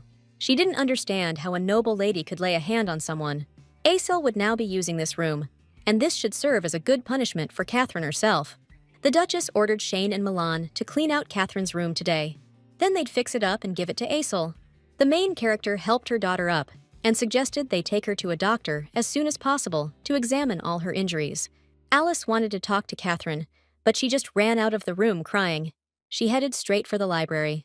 If Aesel thought Catherine couldn't learn to use magic, then the girl was determined to prove her wrong. She was going to read every book related to forbidden magic. In moments like these, the magic Diana cast on her was actually pretty useful. Catherine was going to master this little bit of magic, just to make Aesel regret what she'd done. As soon as she got back to her room, she noticed they were hauling all her furniture out. The new furniture was way more expensive and luxurious than what she had before. Aesel told her little sister that their beloved grandpa personally picked out all this furniture just for her. She asked Catherine if she'd never seen anything this expensive before, then remembered that Ernst is basically broke. But Alice just snapped, saying she was in no mood to talk to someone like her right now. Just then, the family doctor walked into the room. Alice asked if she could bandage up the wound on Miss Catherine's hand. Her daughter agreed and left the room. It's healing up nicely, and in a couple of weeks it'll be much better. But Catherine's gonna have that scar for life. Alice asked her daughter if she was the one who started it. Catherine just shot back, asking her mom if she had any self-respect, groveling to people like that. But Alice just told her daughter to calm down. Catherine seriously needed to learn to keep her emotions in check, because she couldn't just go flying off the handle like that. But the girl couldn't understand why even her own mom thought she was in the wrong. She was the real victim in this whole damn story. Alice promised that she'd find a way for her to take the magic proficiency test someday. The girl just nodded and headed for the exit. She had her own plan, so Mom could keep working on her own thing, becoming a real Grand Duchess. Then Catherine left, slamming the door behind her. We should never have let Aesel slip through our fingers in the first place. If she hadn't run, we wouldn't be in this mess. Suddenly, a thought popped into Alice's head. She grabbed a piece of paper and started writing a letter. The woman had heard of a place that could solve any problem, for the right price. A real shady operation. They say they not only provide intel, but they also handle certain specialized requests. It was the only way. Aesel's room turned out really beautiful. The girl showed her mom the dresses and jewels that Lisa and the maids had gotten ready just for her. Aesel felt like writing a letter to her grandpa and thanking him. She hugged her mom, and the main character said with a warm smile that she was so kind. Turns out, lady lessons weren't so hard for the girl after all. But Diana still felt a little guilty that she hadn't been able to protect her daughter from the start. But now she was sure she'd never let her go again, and would protect and love her for the rest of her life. Milan walked into the room. The main character got a little wary and asked the girl if something was up. Milan just told me the head mage is here. Aesel knocked on her dad's office door. Calypso immediately stopped looking at his papers, wondering why Aesel was visiting. He knew Catherine had been giving her a hard time, so he figured she was just there to complain. As soon as Aesel walked in, the Duke said he was busy and she needed to make it quick. The girl asked her dad if he wanted to see her new room. The Duke frowned and asked why she didn't ask her mother. Aesel said Mom was busy with a lesson, and Catherine still felt awkward around her. Actually, the girl was bummed that she only got to say hello to her dad last time. Aesel asked if it would be a problem for him right now, and then Calypso said he could take a look. The guy asked the girl how she liked living in the manor, and she said every day brought her joy. The girl made sure to go for a walk every single day. The more Calypso learned about Aesel, the more he noticed how different she was from Catherine. Her manners and grace just flowed naturally from her. Sadly, Alice couldn't save Diana's baby. If he'd lived, he definitely would have looked like this kid. Aesel asked her dad if he was okay, because she thought he looked a little under the weather. Calypso said everything was fine, and then the girl led him into a room. She showed him the furniture her grandpa had given her. The main character ran as fast as she could, not understanding what's been going on with her lately, because she's become so forgetful. Spotting Diana, Ruri grinned and waved. She started apologizing for being late, but then her heel caught on something. The main character started to go down, fast, but Ruri stayed cool and caught her before she fell. He was glad he was quick enough to catch the Duchess, or she would have busted her pretty little nose. The main character's face instantly went beet red. Ruri asked if she was hurt because she was flushed all over. The main character apologized again for being late, and the guy asked if anything could really be more important than him. Diana explained that she actually has a daughter now, who she recently adopted, and they look a lot alike. Now she's starting to think about whether she should start training her in magic too. If that girl resembled the Duchess, then she must have been a real looker, a total knockout. He made me promise to introduce them later. Valinda was training out on the grounds. Her Highness's magic lesson was probably over by now, which meant it was time to head back. Ruhuri chuckled and asked if she was planning on icing someone with her ice needle. But the main character just told him to quit making fun of her. The guy suggested she try again next time. Just then, Valinda walked up to them and called out to her Highness, asking if her lesson was finished. A look of surprise flashed across Ruhari's face. This dude clearly knew the maid, so the main character decided to ask if they were acquainted. Belinda mentioned she was from an orphanage in the Marquisate, and sometimes the orphanages would hold events together. Ruhari was a friend she met there. The orphanage Ruhari lived at was called Angeline. Hearing that, the main character thought it was weird. She'd been volunteering at orphanages for a while, and Angeline was one of them, but she never met a kid named Ruhari there. The main character didn't understand why, but suddenly she got a splitting headache and let out a groan. Ruhari and Belinda immediately started to worry. Diana apologized for her headache acting up again, and the maid quickly offered her ladyship her support. Belinda decided to take the lady back to the estate. Ruhari could only watch the lady go. When Calypso was just a kid, his mom brought him the clothes he had to wear to the imperial reception. The woman asked if he liked it. The boy couldn't believe that was all he was supposed to wear. His mom apologized and explained she'd wanted to get him something better. But Calypso didn't get how someone representing a grand ducal house could wear something so cheap. His grandfather was the emperor's illegitimate son. Poverty had been passed down, and the family's situation just kept getting worse. Calypso couldn't pay off those debts even after he became Grand Duke. It sucked being an aristocrat and still living in poverty. At some fancy shindig, he caught wind of some saint from Forest, who was planning to open another orphanage. The instant Calypso finally laid eyes on Diana, the one he'd only heard rumors about, he knew his theory was right on the money. He could totally use this girl to his advantage. Winning over the heart of naive, clueless Diana? Piece of cake. Thanks to the dowry sent by the Marquise of Forest, he got out of the financial hole and even started up a new business. But the good times didn't last, because the Marquise kept sticking his nose in everything. Even pretending to love Diana became a total drag. She was special just because of who she was born to. Unlike Calypso himself, Azel told her dad that her room was way different now, because it used to be so blah. The guy turned around and told the kid he had to get going. Diana's daughter decided to show her dad the jewelry. The girl asked if they weren't gorgeous, because it was the first time she'd ever gotten a gift like this. Calypso froze and asked what she meant by that. Not long ago, the girl couldn't believe any of it was real, after her mom told her everything about her father. That guy just used Diana for her money. The main character totally agreed with her daughter. If Calypso sees gifts from her grandpa, he'll be floored, feeling like he's worth less than dirt. Azel was setting things up to mess with the Duke later, and asked her mom to help her out. Calypso said there's no way the Marquis family could be doing that badly. The girl burst into tears, saying all of this was brand new to her, because she'd always lived in poverty. Being a noble stuck in poverty, that was the absolute worst. Calypso knelt down, wiping Azel's tears, but she just kept saying she was fine. Mom and Dad were finally cool with her, which is why she was getting all these gifts from the Marquis. The Duke had no clue she was living like this. Azel said she wanted to hang out with her dad every day, but was worried it'd be a hassle. Calypso was totally down for it, though. The girl grinned instantly, and Calypso couldn't help but crack a little smile himself. A package just showed up for our main girl. Belinda said his lordship the Marquis sent it, and Diana thanked her. She opened the box, and this little blue orb popped out. Then, out of nowhere, her dad's voice came from it. The main character was totally blown away when a screen popped up right in front of her, showing her dad looking all thoughtful. It was a magical device that let them talk over huge distances. The Marquis had to drop some serious cash on it. Way better than regular letters, because those are always being watched and read. The Marquis told his daughter that the preparations were complete. Then, he showed her a plant called laurel bender. It was a mix of laurel leaf and bender herbs, brought back to life with magic. After that convo, Diana headed straight to her husband. Alice hasn't been around lately, probably because Azel and the new servants are watching everything like hawks. Diana found out their financial situation wasn't the worst, but it wasn't exactly great either. Calypso frowned, asking if she was so broke that she had to ask about something like this. But the heroine replied that she actually had some interesting intel. Turns out, her father was gearing up for a new business venture. The Marquise discovered a new medicine that had amazing pain-relieving effects and was helpful for diseases. They were talking about Laurel Bender. Calypso never had a knack for business. After the marriage, he barely managed to weather the financial crisis, and now he was barely getting a return on any investment he touched. The man asked his wife how they could get their hands on this plant.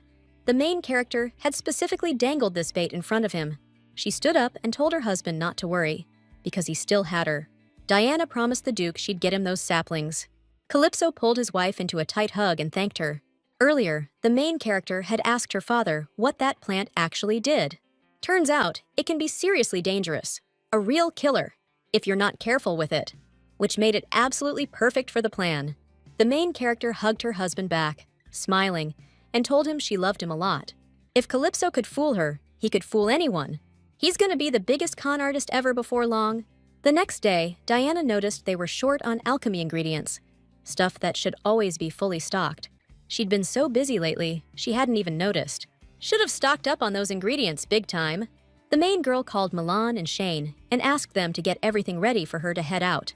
She wanted to take a little stroll through the market district and pick up a few things. Milan was immediately stoked, because now she had a golden opportunity to doll up her ladyship.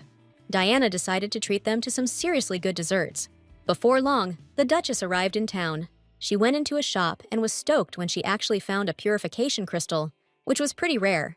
The ones she usually ordered were way smaller.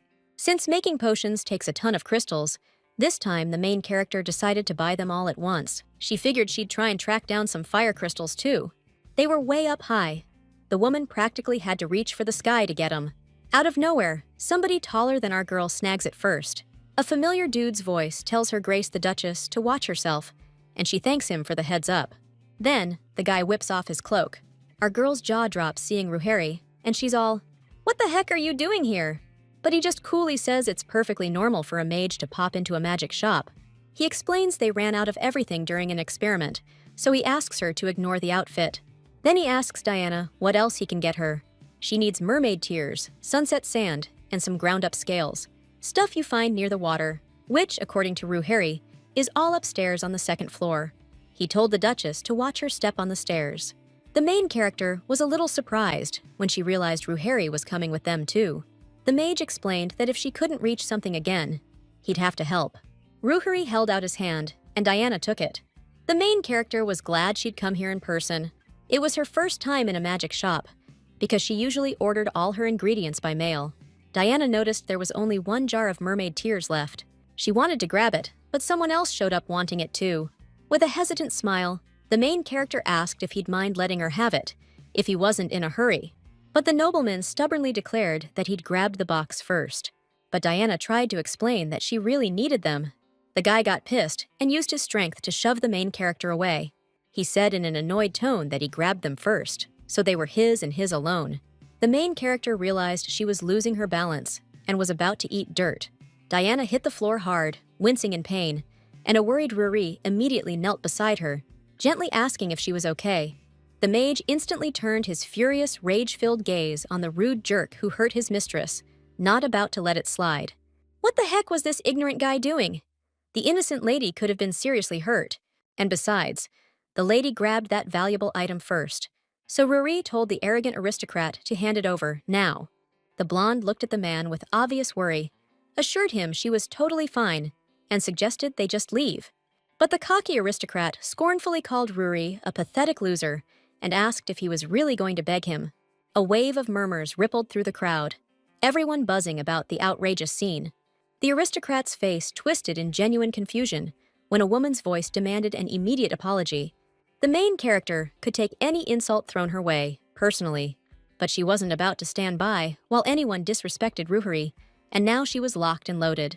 Diana firmly demanded that the arrogant jerk apologize to her loyal companion right now. The blonde's sudden and audacious behavior only made the stuck-up aristocrat laugh. He casually asked what was wrong with calling a spade, and righteous anger began to bubble inside Diana. Ruheri called out to his mistress and calmly said that he was perfectly fine. The Duchess wanted to protest even louder, but the man only whispered in her ear that people like this need to be treated the same way they treat others. Then, our hero called out to the guy, and with a smirk, asked if he was really that big-shot aristocrat from the Second Duke's lands. The Baron, oozing confidence, sneered that he was clearly on a whole other level compared to a pathetic loser like Ruri. The mage totally ignored him, and with a nasty grin, asked if the guy even knew who he was talking to. The Baron froze, a look of confusion flashing across his face. Ruri gestured towards the heroine with a flourish, patiently explaining that standing before him was the Grand Duchess Ernst, someone way, way out of his league. The Baron stared into the blonde's piercing bright blue eyes, and it all clicked. He'd only seen those incredible eyes once, along with the golden hair shining in the sun, and those gorgeous emerald eyes. They said even the angels admired this saint. The Baron just couldn't believe that the legendary woman was actually standing right in front of him. The heroine gracefully removed her hat, confirming Ruri's words. She was indeed the Grand Duchess of these lands. The beauty introduced herself as Diana El Fereshte, and she's the ruler here. The Baron instantly dropped to his knees without hesitation, begging Her Highness to forgive his insolence, claiming he simply didn't recognize her. But Diana's request remained the same and unwavering. The arrogant noble had to apologize to Ruri for his offensive words. Her companion isn't some nobody. Ruri de Constantine is a worthy candidate to be the next head of the Magic Tower. After those shocking words, terror gripped the Baron's entire body, and his voice started trembling noticeably with overwhelming fear. The noble immediately lowered his head to the floor and started pleading for the esteemed Mr. Ruri to forgive him. He was so sorry for his hurtful words. The man's body began to shake visibly, begging the Grand Duchess and the respected mage to forgive him. The Baron held out an exquisite box and asked him to accept it as a token of his remorse, promising to personally cover everything. However, Diana demanded that this humiliating spectacle stop immediately. From now on, the Baron should try to get rid of the habit of judging people based solely on their appearance. She really hopes he can ditch that. A guy like that is an embarrassment to the entire Edith nobility. For Ruheri and the main heroine, Diana, nothing in their lives really changed, despite everything that happened. The Baron just found out our heroes are the Grand Duchess and the future head of the Magic Tower, and suddenly he's doing a complete 180. The real worth and nobility of a person has nothing to do with their status or position in society, though. Ruheri politely called out to his mistress a few times, asking her to wait for him. Turning around, Diana apologized for her rude behavior and explained that she gets way too ticked off when she sees people like that. But the guy just pointed upwards, and with a warm smile, said that she looked totally awesome at that moment. And then Ruheri added that she hadn't changed at all over the years. Those words sounded weird to the main heroine, like he knew her really well from a long time ago. A light breeze blew. Diana tried to hold on to her hat, carefully asking what exactly Ruheri meant by that. A faint, enigmatic smile played on the hero's lips, hinting at something significant to come. Gently touching the Duchess's shoulder, the mage changed the subject, asking where they were headed next. Ruri explained that the two of them rarely got out together, so they couldn't pass up such a great opportunity. Since the weather was so nice, the man suggested a little date before heading back, and Diana chuckled at his joke. Glancing at the time, the main character apologized to her friend and replied that she needed to return to the mansion. She promised Ruri they'd go somewhere together next time. Words alone weren't enough for the mage, so he stuck out his pinky and asked the lady to pinky swear on it. Diana readily agreed and hooked her pinky around his, sealing the promise.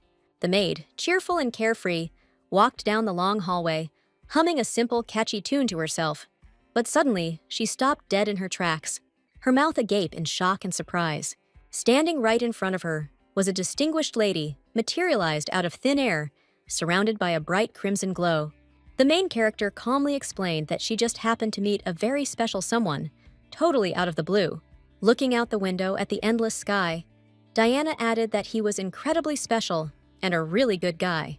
Meanwhile, Ruheri stood at the very top of the building, completely lost in thought, silently watching the picturesque sunset. The next day, Catherine once again came to the Duchess's cozy room and began to read a book aloud. Is there a sorrow in this messed up world greater than seeing your own precious child, pass away? Diana took a sip of her fragrant tea, and Catherine continued. It's the most bitter and terrifying fate, surpassing all other trials. But even that's just one of the many unbearable pains that people are destined to endure in life. The girl was immediately seized by a terrible, violent cough, and she had to interrupt her emotional reading. The The Grand Duchess nobly asked Catherine to stop, as her voice had already become hoarse.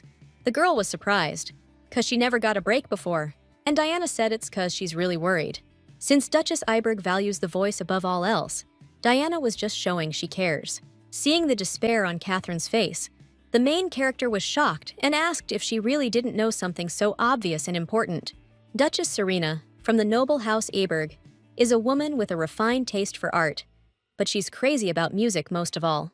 Back in the day, to win her favor, the main character even got Catherine the best damn vocal coach money could buy. Back then, she really wanted her daughter to marry Serena's son. Catherine stubbornly demanded her mama find her the best music teacher, like yesterday. Diana pointed out that the girl's already studying magic, and it'll be too much. But Catherine kept pushing. Since she's so desperate to impress the highborn duchess, the main character promised to find the right person. But Diana's got one strict condition. Catherine's got to study music with her sister. Hearing that, Catherine flinched, sensing trouble brewing. If she wasn't into it, the duchess wouldn't help. Which is why Catherine blurted out that she agreed to everything. Diana knew that with a voice like that, music lessons were a waste of time. Catherine needed to brace herself to lose to the real heiress again. For the sake of the charming Prince Sawyer, Alice's daughter was willing to endure absolutely anything. Pulling out an elegant pocket watch, the main character checked the time and realized they were already late. She suggested Catherine take a stroll with her in the picturesque garden, just like they used to back in the good old days.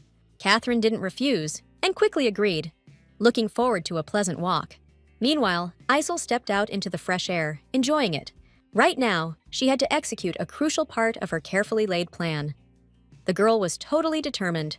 As soon as a familiar male voice called out her name, the carefully planned game began. The little girl smiled brightly and turned to look at her beloved father. With practiced put-on innocence, she happily exclaimed that she'd been waiting for him and really hoped he'd come. Calypso asked if the wait had been long, to which the girl replied that time had flown by. The thought of a leisurely walk with her dear father made every moment joyful, so now she was happy. Azel tugged at her father's hand, and they set off for a stroll through the beautiful, fragrant garden. The wonderful scent of flowers all around created an atmosphere of peace, making it easy to calm down and feel serenity. Calypso didn't understand how a little girl could be so happy, since he hadn't given her any jewels or expensive dresses. He couldn't understand why such a little one was growing up without proper family care and attention. Azel flinched and stopped as soon as the Duke directly asked how exactly she ended up in the orphanage. She explained that her own father had made that decision, because her parents didn't get along.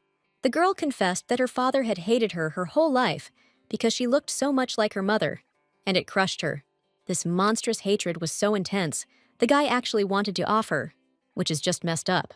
Calypso immediately apologized, but now he was really curious about what her relationship with her mother was like.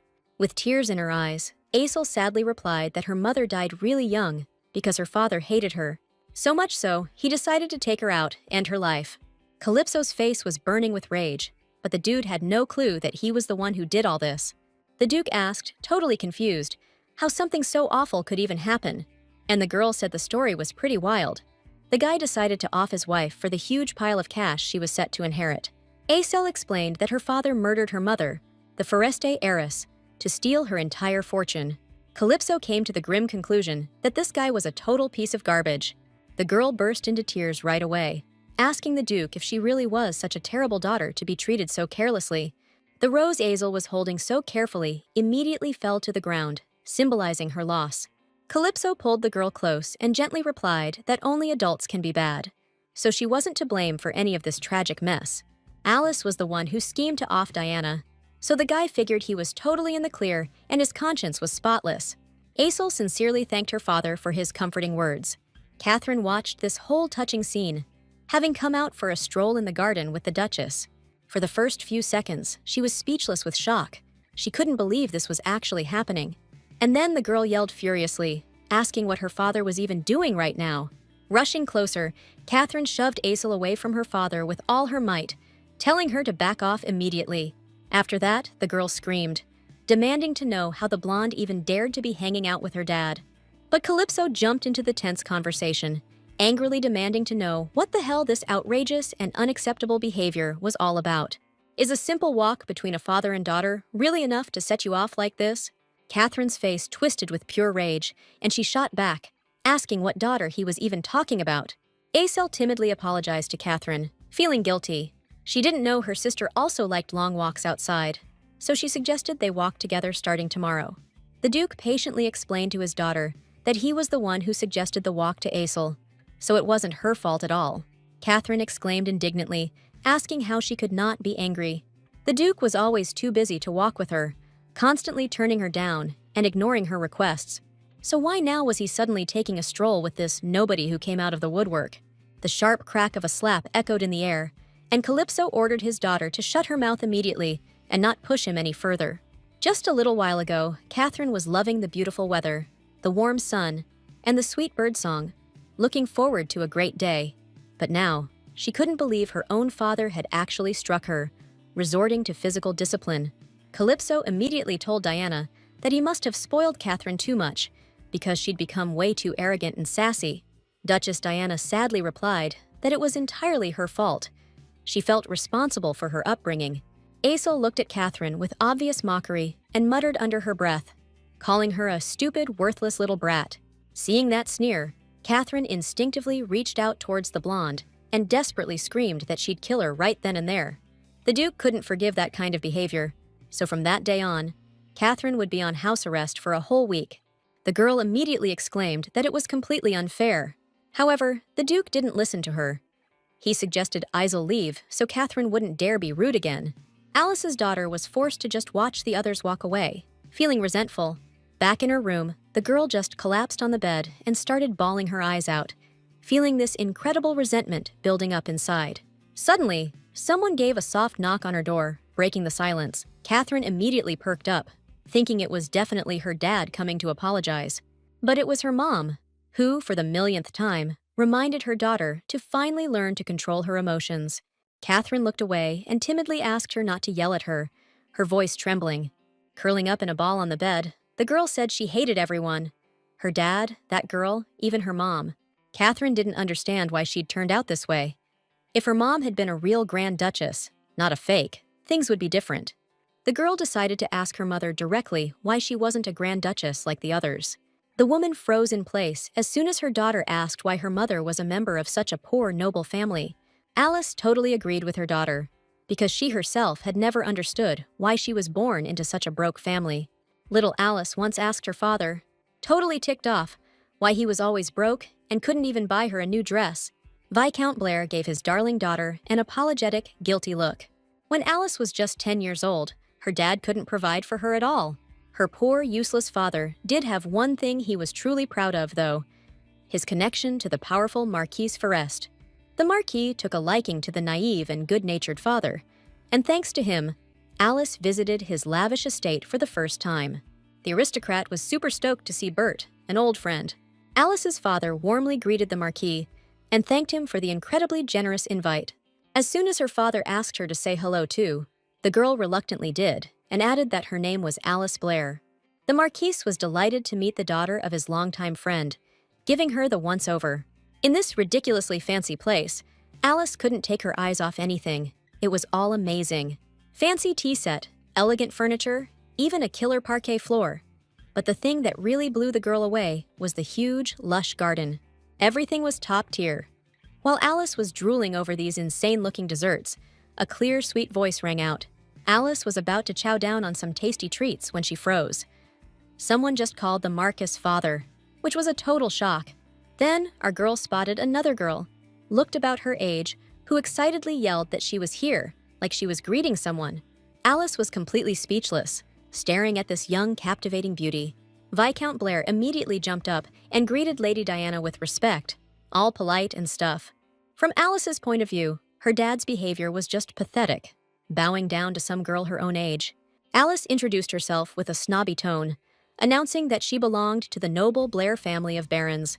Diana, completely ignoring the guest's stuck-up attitude, happily exclaimed that she was thrilled to meet them. The girl asked her father for permission to play with Lady Blair in the next room, and the Marquise wasn't about to say no. Once they were alone, Diana confessed she was super happy because it was the first time she'd ever had a friend her own age over. My dad always talked about Alice, saying Baron Blair was a really good and stand-up guy. Alice wasn't really listening to the lady. She was just thinking about how this room was way bigger than her humble little house. Diana blushed and admitted she really wanted to be friends with the lady in the future, and asked if she could call her by her first name. Alice froze, halfway to taking a sip of tea, totally caught off guard by what she'd just heard. Then she smiled and said she hoped they could get to know each other better. It was her first, unforgettable meeting with Diana. A few years later, Alice came to her friend and broke down crying. She was desperately short on money for school. Diana was an easy mark, so Alice wasn't even surprised when the aristocrat immediately promised to find the funds. It was the only thing her father had left her, since he died without leaving her any inheritance. She was a saint, blessed by the heavens themselves. Diana, her loyal friend.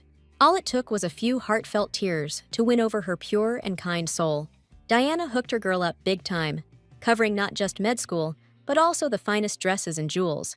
But the biggest thing was, the Marquis's daughter was always taking Alice to all the fancy social events, getting her out there. And every time, she'd introduce her loyal friend to her esteemed aristocratic buddies. Even though she was just a baroness, those stuck-up aristocrats never dared to treat Alice like dirt. One day, Alice was like, she couldn't keep taking advantage of Diana's generosity every time she offered her another dress. The blonde grabbed her friend's hand right away, reminding her they were tight, not enemies. Diana was Alice's rock, her reliable shield. Since Alice had come from nothing, Alice was dead certain she wasn't like her old man, and she'd never stoop to groveling before the Forest family. Our girl decided to max out her potential and put it to good use for the rest of her life. So, Lady Diana tells her bestie Alice that the big day is finally happening. She's getting married, even though it's actually a totally calculated arranged marriage. All for the perks. The aristocrat gushes that her future hubby is none other than His Highness Duke Calypso of the Grand Duchy of Ernst. Alice immediately asks the blonde if she's even met this mysterious dude yet. Diana nods, flashing a huge, dazzling smile, and says her fiancé is a great guy, promising to always cherish and protect her. She's definitely heard of the Grand Duchy of Ernst, famous for being loaded. Thinking about this marriage of convenience, Alice figures all these rich folks' love lives are basically the same old song and dance. You can bet your bottom dollar this naive girl's groom is going to be ugly, rude, and have the worst manners imaginable. Who knows? Maybe someday Alice will actually start feeling bad for her dear friend. But her initial take completely flips when the day arrives for Lady Diana to introduce her to the fiancé. The main character proudly introduced her closest, most loyal friend, Viscountess Alice Blair, to his grace. The man greeted the woman with a warm, genuine smile and said he was very pleased to meet her. Alice had desperately hoped Diana's fiancé wouldn't be perfect, but now everything was different. The heroine smoothed the hem of her beautiful dress and greeted the gentleman with dignity. The man said he had come a very long way to get here, but it was clearly worth it to see his dear fiancé. Calypso was so beautiful, he seemed like a true work of art. But next to him, in his dazzling world, Alice didn't belong. She felt like an outsider. One day, Diana asked His Grace if she could still invite Alice to the duchy often after the wedding. The man replied that she could do whatever she wanted, without limiting herself. The car they were waiting for was running late, so Alice volunteered to go and find out what the holdup was. But Diana immediately said no, then stood up and explained she'd go herself, since you can't make a valued guest do that. While she's gone, the two of them can chat and get to know each other better. And then Diana left, leaving them alone together, which was kinda weird. Alice totally knew the naive blonde would bail, leaving her alone with him. It was all part of her cunning plan. She said it was a long way till summer, but for some reason, the room was suddenly sweltering. The strap of her dress accidentally slipped off her shoulder, and she asked his lordship if she could open a window. Of course, the guy wasn't gonna refuse such a simple request, and politely agreed. Alice got up and headed towards the window to air out the room. But suddenly, she tripped and yelped in surprise, losing her balance. Calypso's face instantly flushed red when she landed right in his lap, and the guy immediately cleared his throat. Diana nodded as soon as Duke Calypso asked if she was all right, easing his worry.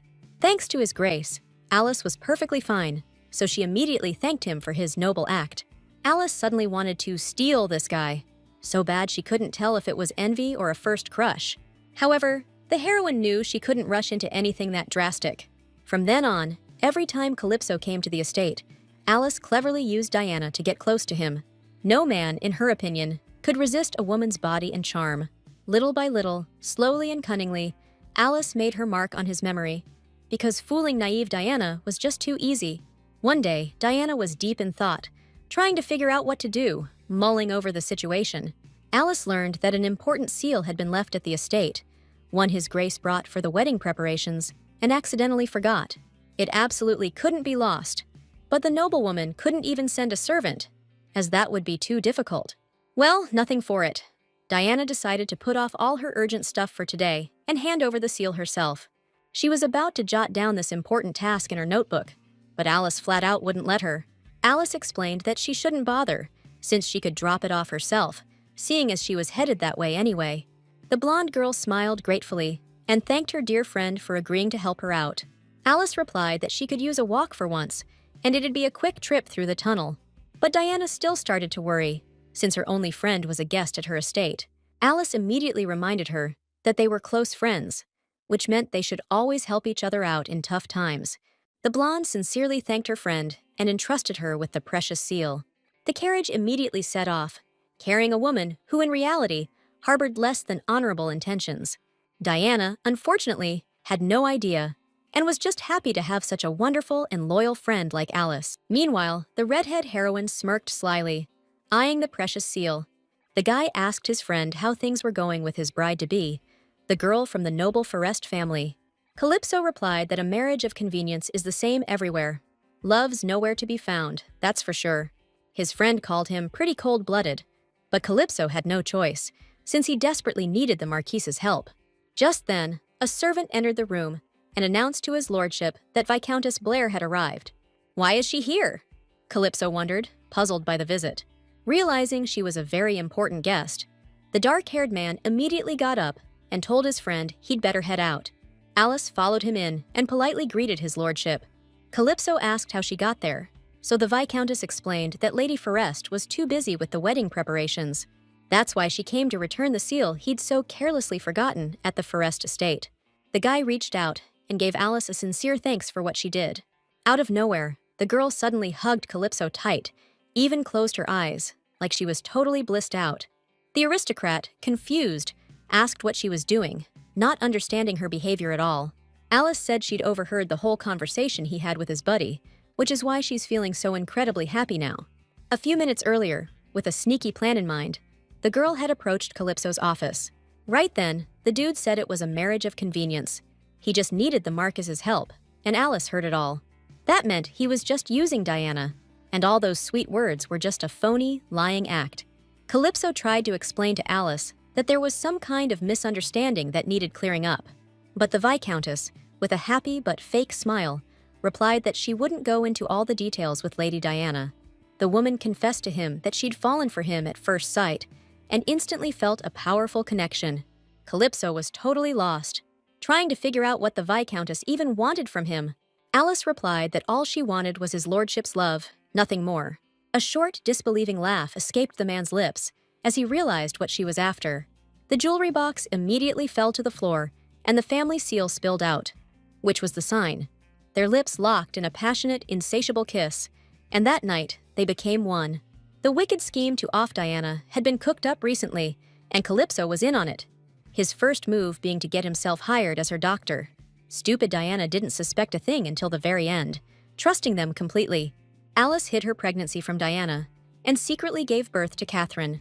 Then, the Viscountess lied to Calypso, saying Diana's baby didn't make it, which was a devastating blow to the guy, who didn't suspect a thing. In the end, Catherine took the place of Diana's real daughter, becoming part of the plan. Everything was going smoothly. Getting rid of Diana was the perfect way to cap off their dirty scheme. The Duchess needed to understand that Alice, not her, was the one destined for love. But what to do now? Diana regained her sight with divine help, and Isel came back as an adopted daughter. If this keeps up, the plan's in jeopardy. Alice loudly reminded her daughter that now was absolutely not the time to be so calm. Soon all restrictions will be lifted, and the magic retest will begin, which means we can't let our guard down for a second. Catherine was annoyed that she had to waste her precious time on someone like Isel, but Alice reminded her that she shouldn't be underestimated. One little slip-up, and they'll be the ones getting the boot, not Isel. Through the glowing orb, the witch saw she had a special visitor, which brought a smile to her lips. The bartender asked the woman what she'd like to order, offering her the menu. Alice said she'd heard that the real owner here is some kind of mysterious shadow. There's one ray of hope that needs to be snuffed out for this plan to work. After hearing the mysterious guest's request, the man graciously led her to a secret room, one that few knew about. Then Alice, leaving the man behind, headed down the dark corridor alone, lost in thought. The witch Cassandra immediately greeted her dear guest, whom she was meeting for the first time, aside from letters. Alice politely greeted Cassandra and said that the guild had been pretty thorough in covering their tracks on this whole thing. And then the Viscountess flat out stated that she had a very important question that needed answering. The witch smirked slyly and held out her hand, demanding appropriate compensation for her services. Alice immediately handed her a small but valuable pearl, and Cassandra gave her permission to speak. While the witch was happily examining her payment, the Viscountess asked her question. Was there a way to determine a child's lineage? Cassandra replied that every royal family has a special crest, symbolizing their bloodline, and you can tell if the blood is mixed by examining the stone within it. If we run a blood test, we can find out if she's got royal blood, who the kid's father is, and when it was born. It's crystal clear now that Isel didn't weasel her way into the Marquis's house. Her lineage is legit. If Diana finds out Catherine doesn't have magic and decides to run a blood test, things are gonna get real ugly.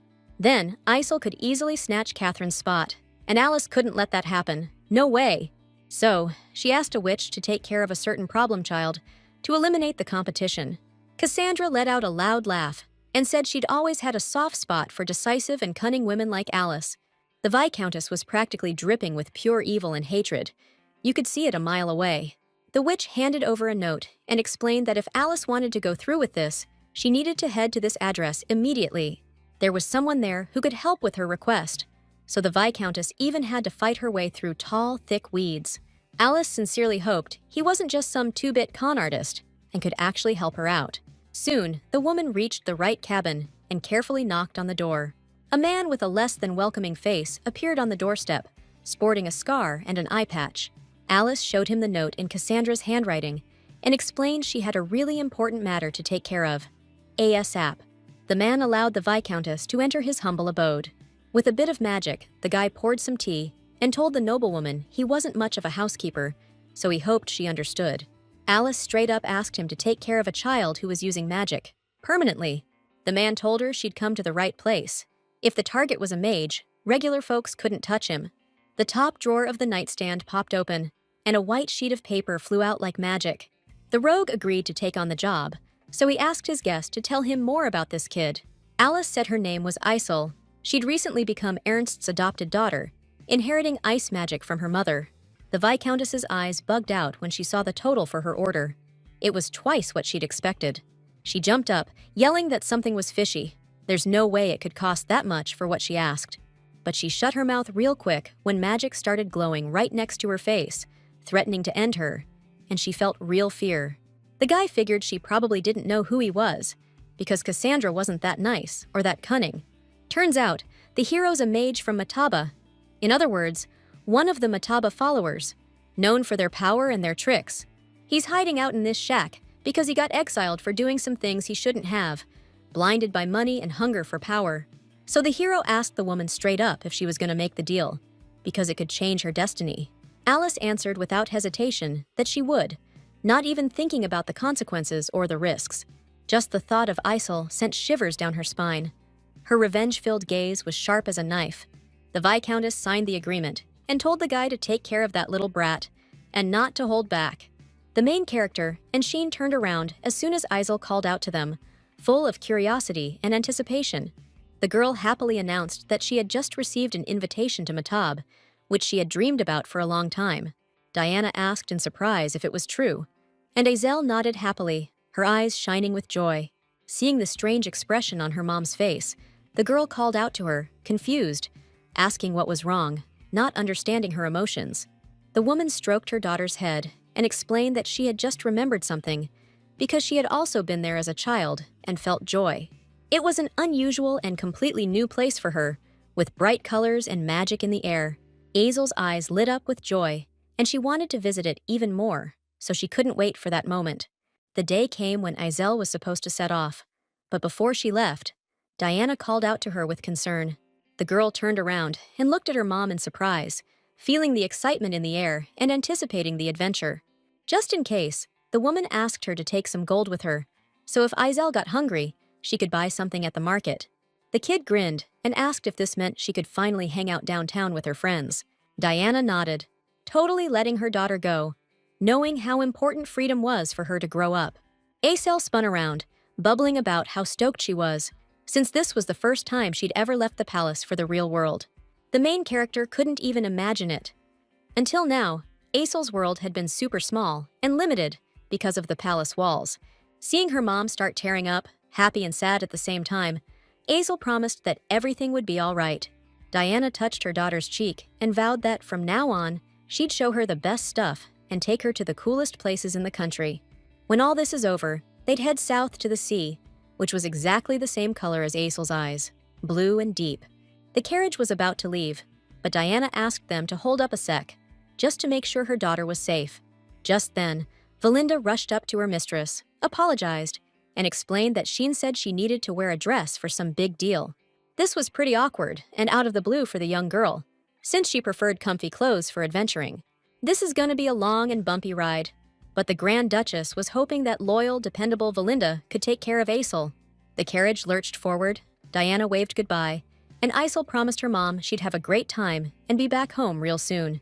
Little did they know, things were about to take a completely different turn, leading to some seriously unexpected consequences. Aisel exclaimed excitedly, "Is that really a thing here?" She'd been dreaming about this trip for ages. Valinda nodded, adding, "The town square's packed with minstrels during the day. Last time, they even asked Milan to play for the crowd." The young woman was surprised that the young lady was so happy, considering this was her first time ever leaving the castle walls. Aisel explained, "It's the first time I've ever gotten out of the castle like this. I feel freer than ever before." All around the orphanage where she lived, there was just sand and sick people, so the poor kid hadn't seen anything else. Suddenly, the girl asked how Valinda ended up in the castle, but the knight replied that it was a pretty boring story. But Aisel insisted on hearing the story, so the girl had no choice but to talk about her past. She used to be a knight in the royal court, but when she refused a bribe from some big shot, they immediately stripped her of her position. Luckily, Sheen's friend was looking for secret bodyguards for the Duchess, and Valinda figured this was her shot at a new life. Meeting again, Her Highness was still just as gorgeous, radiating confidence and nobility, drawing everyone's eyes. Actually, the heroines have known each other for a long time.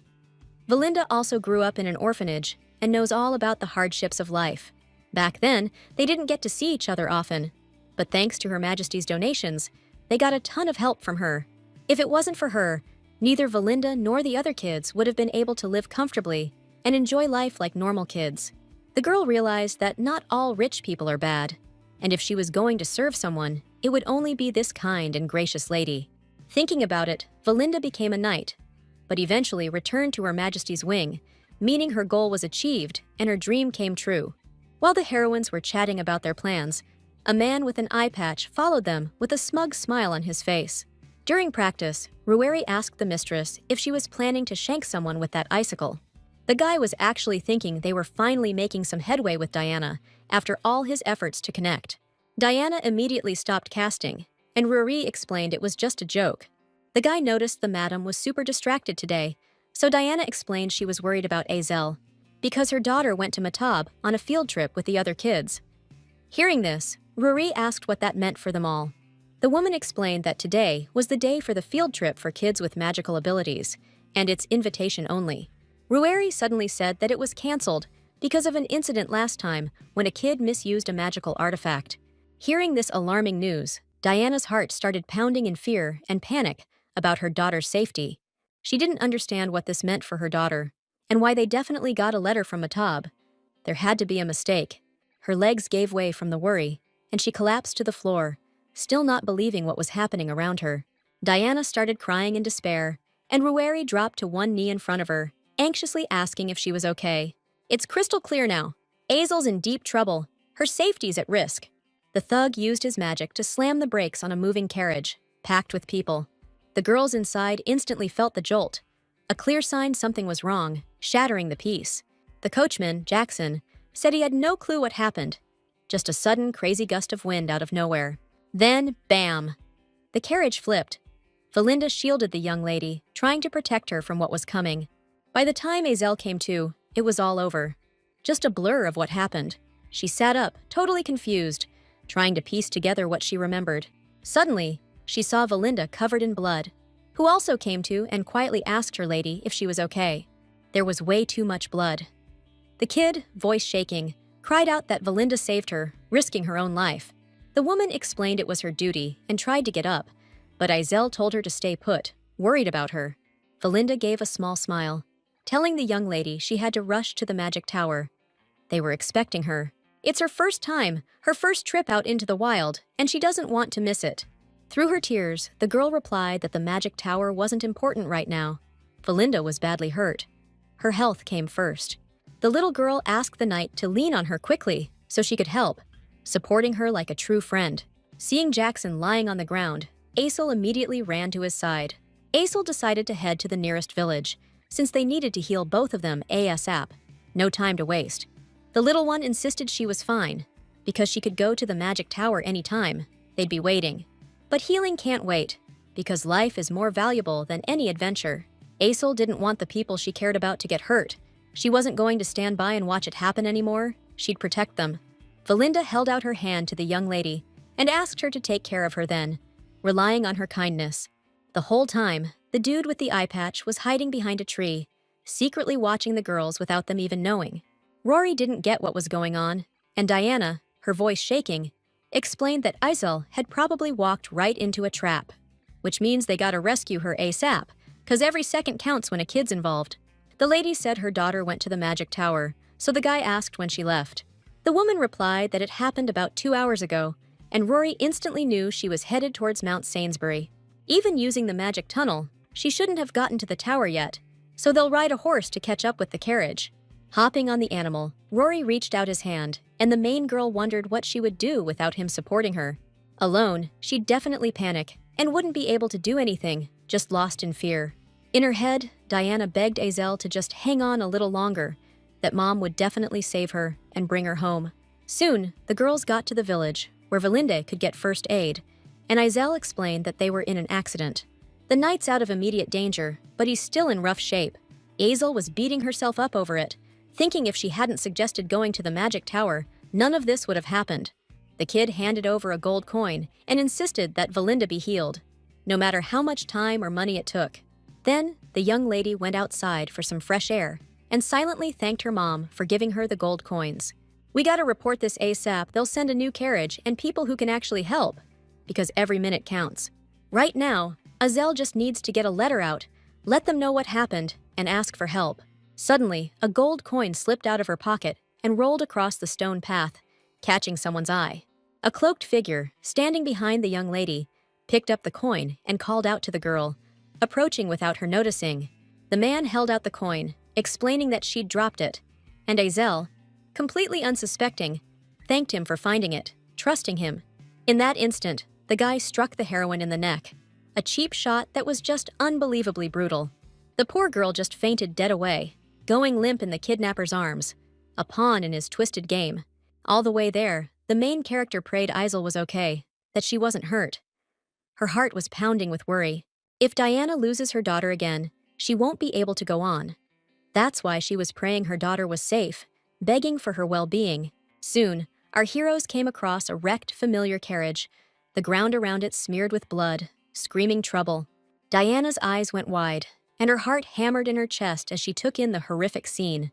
She practically jumped off her horse, wasting no time, heading straight for the carnage. Then she rushed to the carriage, screaming her daughter's name, hoping someone would answer, completely distraught. They found the coachman, Jackson, near the wreck. The lady asked where Izel and Valinda were, but the man didn't know. He told her ladyship the carriage just suddenly flipped, and he couldn't do a thing, feeling totally useless. Yesterday's baggage check in the carriage was perfect, so now the coachman apologized to the lady, whose shoulders slumped with grief. That invitation to the magic tower was a fake from the start, so this accident was totally planned, no question. Azel's got magic powers, and it's not just Diana's people who know it. Plenty of folks were aware of her gift. It was obvious to the main character that Alice or Catherine were behind this. Only those lowlifes would pull something like that. Not only did they switch out her daughter, but now these brazen broads are trying to off innocent Isel, committing a truly heinous act. Rueri touched the woman's shoulder and asked if she was all right, offering his support and sympathy. The main character knew this wasn't the time for tears. First and foremost, she needed to find Isel ASAP. That was her priority. So, Diana firmly told the man that she was perfectly fine, bracing herself for some serious action. Rueri pointed out the blood trail. If either Valinda or Isel is hurt, they might have headed to the nearest village. The man suggested that her ladyship move everyone there together using magic, speeding up the search. Diana touched Rueri's hand and replied that she was very grateful to him, but the mage asked her to save the thanks until they find Isel. Rueri even asked the coachman to hold his hand too, so they could teleport to safety. Fire started blazing all around. The mage was using magic to warp to the village ASAP, dodging all the danger. Valinda finally came to, sitting up in bed, feeling weak after everything that happened. The woman had no idea how long she'd been out. And worse, she didn't know where her mistress was. Suddenly, Valinda heard a familiar voice calling for Isel, getting closer. The worried mistress burst into the room with Rueri, who was helping the coachman walk. They were looking for answers. Diana anxiously asked where Isel was, and if she was okay. The knight replied that the young mistress was unharmed. Hearing that, the main character was relieved that it all ended like this, avoiding the worst. She explained to Valinda that the invitation to the magic tower was a trap, meant to lure them in. Rueri added that the magic tower hadn't had tours like that in ages, backing up Diana's story. Valinda knew Alice was behind it, but Diana suggested they get back safe first, making sure everyone was okay. Then, the main character asked where Isel was.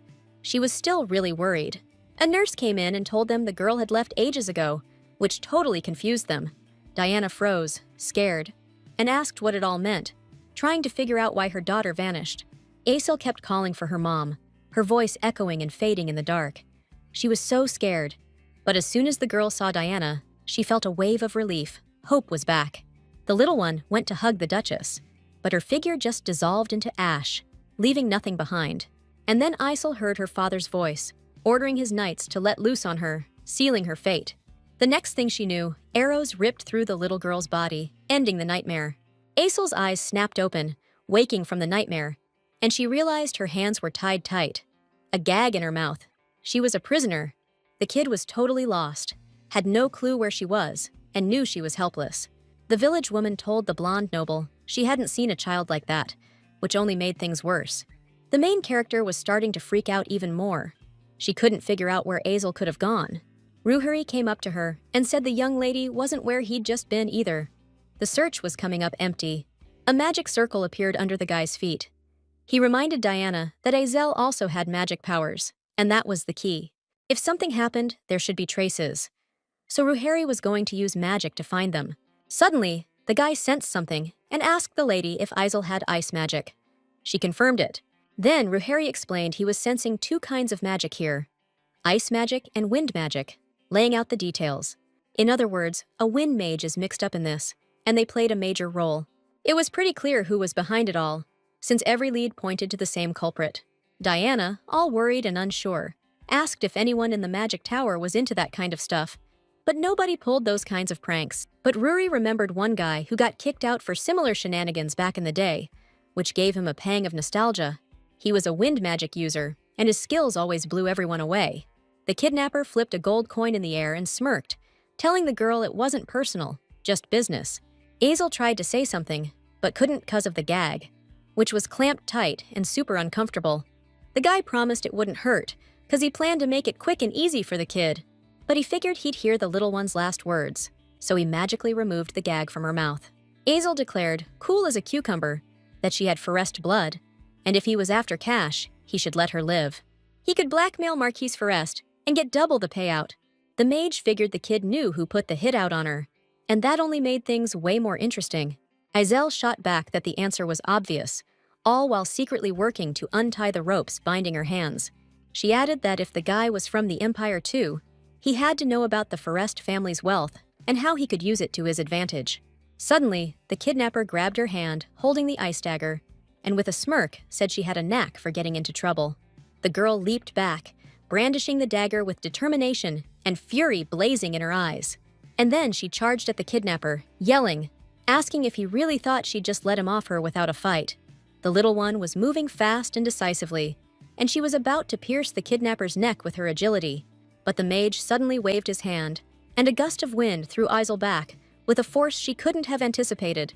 The girl slammed her back against a hard surface, and a quiet gasp escaped her mouth, mixed with blood and fear. The man sighed heavily, saying this job was turning out to be quite a hassle for him and was taking way too long. Then, he raised his foot over the little girl's hand and said with a threat that this was the price for rejecting his kindness. Isel's arm was screaming in pain from his grip, and she started yelling, tears streaming down her face. The mage couldn't figure out why this kid was fighting him so hard, why she wouldn't just accept what was coming. It's all over now, time for the girl to kiss her life goodbye, along with all those dreams she had. Isel cracked open her eyes. Through the haze of pain, she saw her kidnapper's boots and thought, is this the last thing I'll ever see? In her head, the girl apologized to her mom for not being able to protect her from all the dangers out there. Suddenly, a huge crash echoed as a rush of fresh air blasted into the room, sparking a flicker of hope in Isel's heart. Isel jumped at the noise. Inside, a tiny bit of hope started to grow that she might actually get out of this nightmare. The front door splintered off its hinges and went flying with a deafening bang. You could clearly see the impact mark on it. Rueri burst in, along with the main character, who frantically shouted her daughter's name. Her voice thick with worry. Barely audible, the little girl whispered, "Mom!" It was the only light in her dark world of fear and pain. The Duchess, fueled by worry and a mother's instincts, rushed to her daughter, as the kidnapper watched the scene with amusement. He had absolutely no recollection of inviting anyone to this dark and ominous place, brimming with danger. In the next instant, Rueri, wasting no time, attacked the man with a fireball, sending him crashing against the nearest wall with a thud. Then, with a smirk, he casually asked who in their right mind would want to come to this dump. A real house of horrors. Diana, terrified for her daughter, asked Isel if she was okay, and the little one asked in return how her mom even got here. The main character started apologizing to her daughter. The woman wished she could take the hit herself, rather than her child. If she could just take away all the pain her kid's been through, Diana would do it again and again, no question. Isel whispered quietly, her voice trembling, that it was dangerous here and they needed to get out, like yesterday. That guy uses some seriously messed up magic, and it could really mess us both up. The dust started to settle, and Rueri finally got a clear look at what had been hidden from him. The kidnapper, completely unharmed, stepped forward and said with a smirk, "Another mage managed to track me down, huh?" Rueri confidently replied that unlike some people, he belonged to a real magic tower with a proud history. But the kidnapper didn't give a damn. He was planning on taking care of all the guests, no exceptions. He focused his energy, then unleashed the power within him with incredible force and intensity. A gust of wind immediately shot towards Rueri with terrifying speed and power, ready to knock him flat. But the guy dodged it easily. The kidnapper's magic didn't even touch him thanks to his quick reflexes. But the sorcerer wasn't done yet. He raised his hands to the sky, where a ton of magic circles instantly appeared. Then, he commanded the wind harpoons to kill his enemies. But Rueri easily dodged their deadly flight again. But for a split second, he forgot something crucial. The Duchess and her daughter were still defenseless. Rueri was powerless now, the harpoons flying mercilessly towards the women with deadly intent. The woman clutched the child tightly, hoping to at least shield her from what was coming. But a magic shield suddenly appeared in front of them, stopping those damn harpoons just in the nick of time. The kidnapper froze, totally baffled, a look of surprise spreading across his face at this unexpected turn of events. Rueri was in shock too. He never saw this coming in such a tense and dangerous situation for everyone. Silence hung in the air as the icy shield around the blondes began to fade under the pressure. Wounded Isel had been holding it up with the last of her strength, desperately wanting to save her mom, and she did it at the cost of her own power. But because of that, the girl drained even more of her energy, and a cough racked her body, bringing up blood again, making her suffer. Diana looked at her child in horror, her heart breaking at what was happening to her daughter. The little one begged her to get away as fast as she could, then passed out, going limp in her mother's arms. Looks like this little brat thinks she can get away with anything, so the kidnappers decided to end this right here. He was about to make his move, but they stopped him cold, literally freezing his legs in place. The main character stood up and headed towards the guy, totally locked and loaded. The dude with the eye patch was helpless. Wind magic was useless against the ice, but Diana's eyes were blazing. She was gonna make this guy pay for messing with her daughter. In training, Rueri always made her do it again, saying you couldn't even scratch anyone with ice needles like that. Diana just smiled and said it was way harder than she thought, but she needed to create something bigger. Turns out, the nicer you are, the harder it is, 'cause you've got a soft heart. But now the main character was casting like never before. The power of her magic was insane. The kidnapper just smirked and asked if the noble lady had finally decided to throw down. Diana's icy voice cut through the air as she apologized to her captor. She said her life hadn't exactly been a picnic, so she wasn't going to lose any sleep over this. Then, focusing all her rage into her fingertips, she slammed her hands against the floor. Determined to take care of this mage once and for all, she went all in. Diana's power was so intense, she shattered the sorcerer's defenses like they were nothing. The guy knew he was in deep trouble, so he tried to pull something out of his hat to fight back. Ice magic and wind magic collided, creating a swirling vortex. The next second, the shack lit up with a blinding flash, signaling the end. The wind mage's lifeless body, impaled by an ice spike, towered over them. Diana's eyes still burned with hate, and she didn't regret a damn thing. Rueri was totally blown away.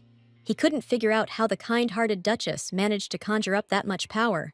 The woman turned around without a word and headed towards her daughter, all tender-like.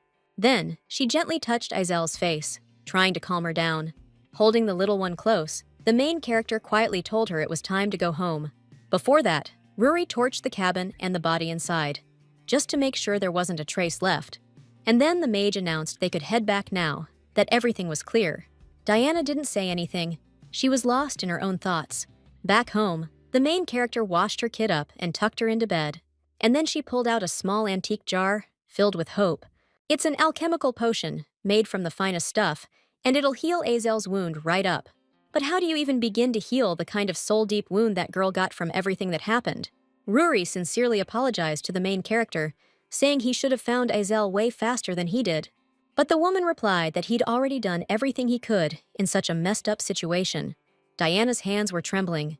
She was terrified to think what might have happened if they'd been even a minute later. Rueri explained that this lowlife broke every rule in the mage's tower and was kicked out for his crimes. He was blinded by greed and wasn't above even taking contracts to off people. In other words, this guy was a real menace to society. Diana just needed to clear the junk out of her head and not beat herself up over what happened. But the main character didn't agree with that. None of that gives her the right to kill, because every human life is priceless and precious to someone. But even if Diana has to pay for that killing someday, she'd still protect Azel at any cost, even her own life. Rueri nodded and promised her he'd always be on her side, no matter what hardships and trials they faced ahead. It suddenly hit her. This guy really cares about his student's adopted daughter, and what happens to her. Seriously, if Rueri hadn't been there today, Diana would have been totally screwed at the worst possible moment. That fire mage was a genuinely good dude, so the Duchess gave him a heartfelt thanks for his help and support when she needed it most.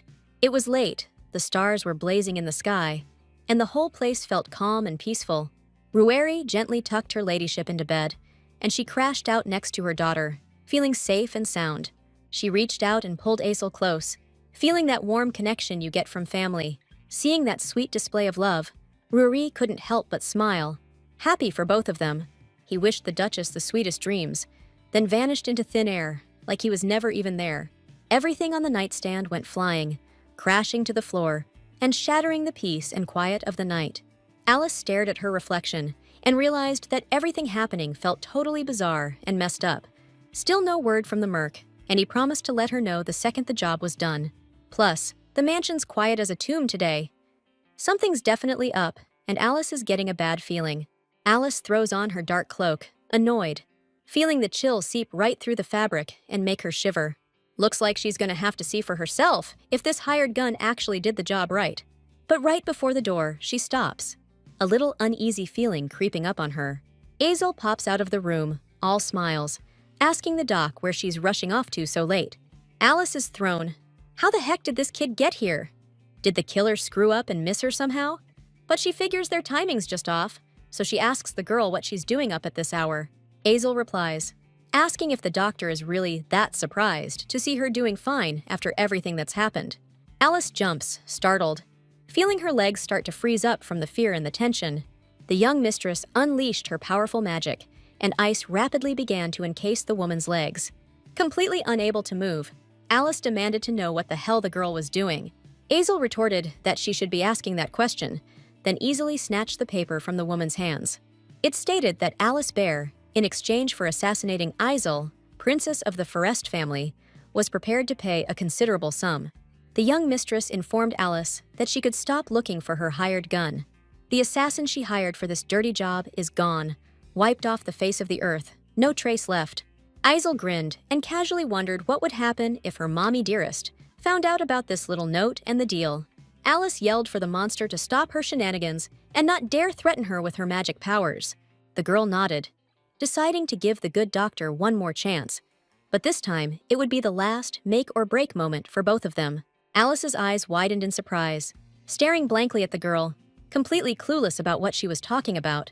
Before disappearing from sight, Azel reminded the woman that girls her age are pretty fickle, so the woman better keep a low profile and not draw any extra attention to herself, to avoid any unnecessary trouble.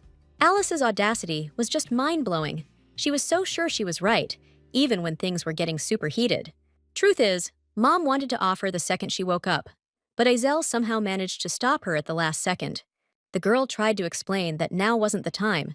Just letting her go would be way too merciful and morally wrong. Azel wanted those two rude chicks to feel the same pain they did, and to feel the same despair and hopelessness. They can't stop their revenge here, because that's the only way they'll truly understand the depth of their mistakes and suffering. Catherine watched the whole showdown in the hallway between Mom and Azel, hiding behind a flower and trying not to make a sound. As soon as the blonde left, the girl walked up to her mother and asked, annoyed, what all that was about and why she didn't step in. Catherine was wondering where all the jewels from her room had gone these last few days, and it turns out Mom stole them to pay for the hit. Alice swore she was going to explain everything when the time was right, but that time never seemed to come. But she clammed up the second the girl chucked the empty box on the floor with all her might, and it landed right by the woman's feet. Then Catherine, totally pissed, asked her mom what she was even good for and why she was acting so freaking weird right now. Alice tried to calm her daughter down and explain things normally, but she noticed her daughter looked really strange. Catherine had spent all night in the library again, doing something there till late, but she still wasn't about to explain herself, even now. Instead, she turned around and headed to her room, not wanting to waste time on pointless talks with her mom. Before disappearing, the girl loudly declared that she was doing things her way now, and she didn't need help from anyone in the family. Brushing Azel's hair, Diana finally said, "The day is finally here." And the girl agreed with her mother's words without hesitation. So they couldn't object to adopting Azel this time. Diana used her father's offer as bait for both girls. She told both girls to take magic lessons and develop their abilities together, because it could bring them closer. But Catherine doesn't have any magic, so it's only natural that Azel, who's bursting with potential, is the only one who can attend magic lessons.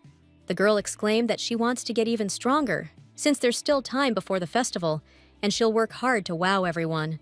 The woman nodded approvingly and asked her daughter to show everything she's got, so they can understand her true potential.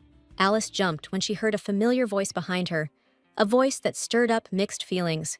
Diana asked her dear friend what she was doing here, and the woman explained that Catherine wanted to show her magic lesson. Even with Azel's threats, this guy still worries about Catherine and her future in the world of magic and wonder. The main character nodded enthusiastically and invited Alice to watch this amazing display of magic together. An attractive brunette named Riel greeted the young ladies and announced that he would be teaching magic lessons to both of them from now on. Diana found this man's aura familiar, like she'd met him in her dreams or visions before. Riel winked at the main character, and she immediately realized it was Rory, who had disguised himself with magic for a special purpose. Both girls greeted their new teacher with curiosity and excitement, anticipating something out of the ordinary. Azel looked up and stared at the man in surprise, not understanding why he was looking at her so intently with such interest. A slight smile shone on the brunette's face, one that could calm even the most anxious people in the world. But in his gaze, there was a barely perceptible worry, as if he already knew Azel and her destiny. The Duchess also greeted the new teacher, whom Rueri had recommended to her, emphasizing the importance of this moment. Riel nodded gratefully and explained that he was looking for work, and the great Archmage Reri had strongly recommended the Ernst family to him. Therefore, the man now hoped for cooperation and support from these young sorceresses in his endeavors. This guy just called himself great, but no matter how much he disguises himself, it was obvious to Diana that it was Rueri. The teacher suggested starting with a simple test. He just wanted to check the girls' level of magical power and their learning abilities. Catherine decided to defer to her sister Azel and let her demonstrate her magical skills before the new teacher. The girl said she'd done a lot of thinking and reflecting on her life while she was grounded, so she's different now. Azel nodded, but thought to herself that Catherine had been acting like a wild animal until now, and now she's strangely changed right before her eyes. But since she has to make the first move, that means she needs to step up and show off her skills with confidence and determination. Spreading her arms wide, Azel unleashed her ice magic, and the air around her filled with cold and sparkling crystals. And then she raised her hands up, and the sky instantly lit up with a bright light, and a bright snowflake appeared on it, shining like a star. The teacher praised the girl and said that with such abilities, she could very well earn the title of a low-ranking mage in the near future. Azel was happy to be praised by a real mage, whose words meant a lot to her and inspired her to further success. Now it was Catherine's turn to demonstrate her abilities, and everyone eagerly awaited her performance. The girl smirked and told the teacher with a confident smile that she was ready to show everything she was capable of at the moment. Catherine stepped forward with determination, and Alice looked at her in bewilderment, completely not understanding what her daughter was planning. Meanwhile, the little tyke quietly mumbled some unfamiliar words in an ancient language. Then she threw up her hand, and dark magic immediately started seeping out, like torrents of energy bursting forth from the depths of the night. Azel and Diana's eyes widened in surprise. A smug smile crept onto Alice's lips. Let Diana gawk at Catherine's magic now, which was way more impressive than her own. The Duchess was baffled and bewildered. She couldn't fathom how this was even possible in their world of magic and wonder. As soon as Catherine finished casting, she exclaimed happily that she'd finally nailed the spell. Then the girl went back to her spot, giving Azel a playful shove with her shoulder, full of high spirits. Diana's daughter was also confused, wondering how Catherine could even conjure anything without any prep. Meanwhile, Alice's daughter ran up to the Duchess and happily explained that she was just super nervous last time. Then the girl asked the teacher, hopefully, how he liked her abilities and how he'd rate her magical talent. Riel clapped his hands, smiling as he said he'd gotten a good look at the young lady's magic and was impressed with her progress. Catherine was thinking, is that all I get? He was singing Azel's praises, practically calling her a genius of low-tier magic. The girl didn't like hearing it, but Azel's face was totally worth it.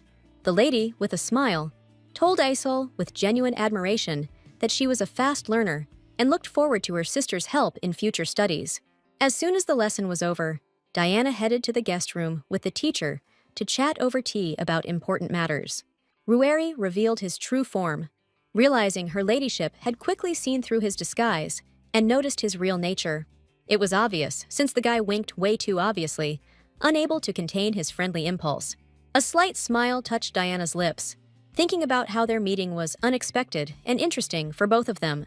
She had a question for him about why Rueri came to the estate as a magic teacher and what his future plans were. But what the woman really wanted to know was how Catherine was able to use magic, since she shouldn't have any based on her status. Rueri's answer to the first question was that he came because of Azel, whose kindness and charm had drawn him in like a magnet. He just wanted to get to know the Duchess's adopted daughter.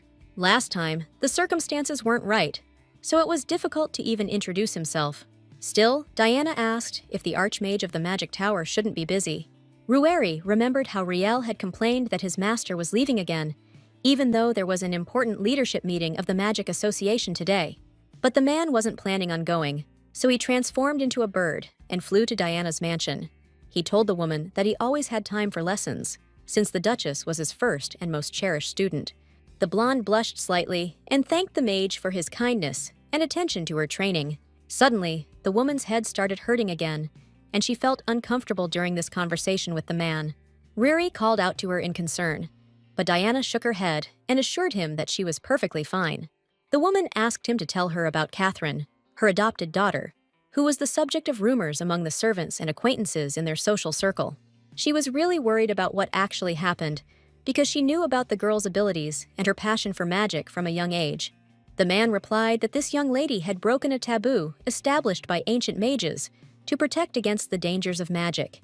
With her arms crossed, Catherine asked with a smile if that meant she just had to do this from now on to use her powers.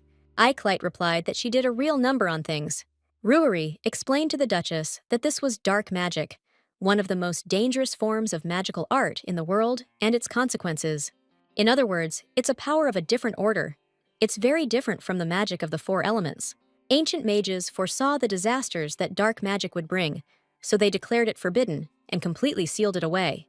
Thus, this power disappeared from the pages of history and became the subject of myths and legends about forbidden knowledge among mages. Contrary to popular belief, there is only one way to use dark magic, which requires tremendous willpower. That means making a deal with a demon, one that can give even the most average Joe unbelievable dark magic powers. Diana was shocked. Like, is it really that easy to get dark magic? Just by signing a contract with a demon? Rory explained that these low-life creatures don't just make deals with anyone. They pick people who are perfect for their schemes. Catherine must have offered a serious payday to get a demon's attention and get her hands on forbidden magic. The guy didn't know how that girl caught a demon's eye, but he was dead certain she'd regret it later. Diana noticed Rory's hands were clenched into fists, which totally gave away how worried he was about all this. The mage added that, sadly, he knows how it ends for people who mess with dark magic and pay the price. So, Rory warned the Duchess to be extra careful from now on. Diana took her teacher's words to heart, realizing just how dangerous this dark magic stuff really is. A few days later, a big event went down in the Eberg dukedom, and everyone in town was buzzing about it. Duchess Serena de Iberg announced that the Ernst family will be attending the birthday banquet this time. The woman asked Sawyer if he knew about this important event, and the boy nodded in response, showing his agreement. The Archduchess has a particular fondness for elegant things and refined details, so Serena hoped she would like these flowers. The vibrant color of these plants will go well with the banquet hall and create a festive atmosphere for all the guests. Mother asked her son if he remembered the Archduke Ernst's daughter, as it was important for the upcoming event. Of course, Sawyer remembered the girl, as that family is especially close to Mother, and he was obligated to know her from a young age. Serena recalled the young lady's words, that Sawyer attracts the eyes of young ladies like a flower in a spring garden. This time, it won't just be a formal greeting, but an opportunity to establish new acquaintances and connections. The Duchess's son nodded and promised to do his best to make a good impression on everyone present. Looks like a groom has already been chosen, and that adds some spice to the upcoming banquet and its vibe. A girl walked into the hall and asked if they were really talking about flowers and what they meant for the party. The young lady suggested that maybe Madame Ernst just got it wrong about what those plants meant for the banquet. Sawyer came to the depressing conclusion that they'd probably make the choice without him, which sucked. This birthday, filled with loneliness, just feels totally empty and pointless too. Staring at the endless sky, the young master desperately wished this tiring ball would just end already. Both girls, Catherine and Isel, were rushed to the living room to be told some big news. Their long-awaited invitation from the powerful Duke Iberg's family had finally arrived. Catherine's face instantly lit up with joy, and she exclaimed excitedly, "Is this really happening?" This time, the lady needs to make the best impression on the Duchess Iberg. If Diana's daughter becomes the Duchess, it will be great. Catherine nodded confidently and told her mother that she was absolutely sure she could handle it. Diana smiled sweetly and asked the girl to guide Aisel, since it would be her first time in high society. Catherine froze in place, completely caught off guard by her mother's words. Aisel turned to her sister, sincerely asking her to stay with her, because she was so curious about this place called Iberg. Ignoring her sister's words, Catherine asked if she was really going with her, and Diana immediately nodded. Aisel is also a legitimate daughter of the Ernst family, so she has to be there. The demon whispered in Catherine's ear, telling her to be patient, because this trip was actually a golden opportunity. Aisel's a newbie, which means with a little persuasion, we can make her look real bad in front of everyone. Eclipti was a freaking genius. Now Catherine was glad she made that deal with him. She immediately grabbed Isel's hand and with a charming smile, suggested they get ready together. Sometime later, Alice was in the Duchess's room, carefully taking her pulse, checking on her well-being. Catherine's clammed up completely, so her mom has no clue what's going on with her. The second Alice shows up, the girl kicks her to the curb, like she's totally iced her mom out. Diana called out to her friend and asked how she was doing, and the woman said she was feeling just fine. The Duchess grinned and said that with the ball right around the corner, she had to be in tip-top shape. Alice looked at Diana, confused, and asked what ball she was talking about. Diana pretended she'd totally spaced on telling her and offered her dear friend Alice some tea. Now Alice learned that they were all heading to the Duke of Iberg's magnificent estate. Diana remembered perfectly well that Catherine used to throw a fit about stuff like this, but now she was saying she felt genuinely bad for Isel being left alone at home and begged them to take her along. And Diana, feeling like a chump, agreed, because she was still kicking herself for being so trusting in the past. Meanwhile, Alice was totally clueless about what was going on. Catherine hadn't said a word about any upcoming ball. Is she relying on Diana more now? Duchess Diana noticed that the family doctor and Catherine weren't exactly seeing eye to eye, which was worrying. Catherine always loved Alice more than her own mother, but they haven't really talked since that last magic lesson. The girls even stopped taking walks in the garden together, like they used to.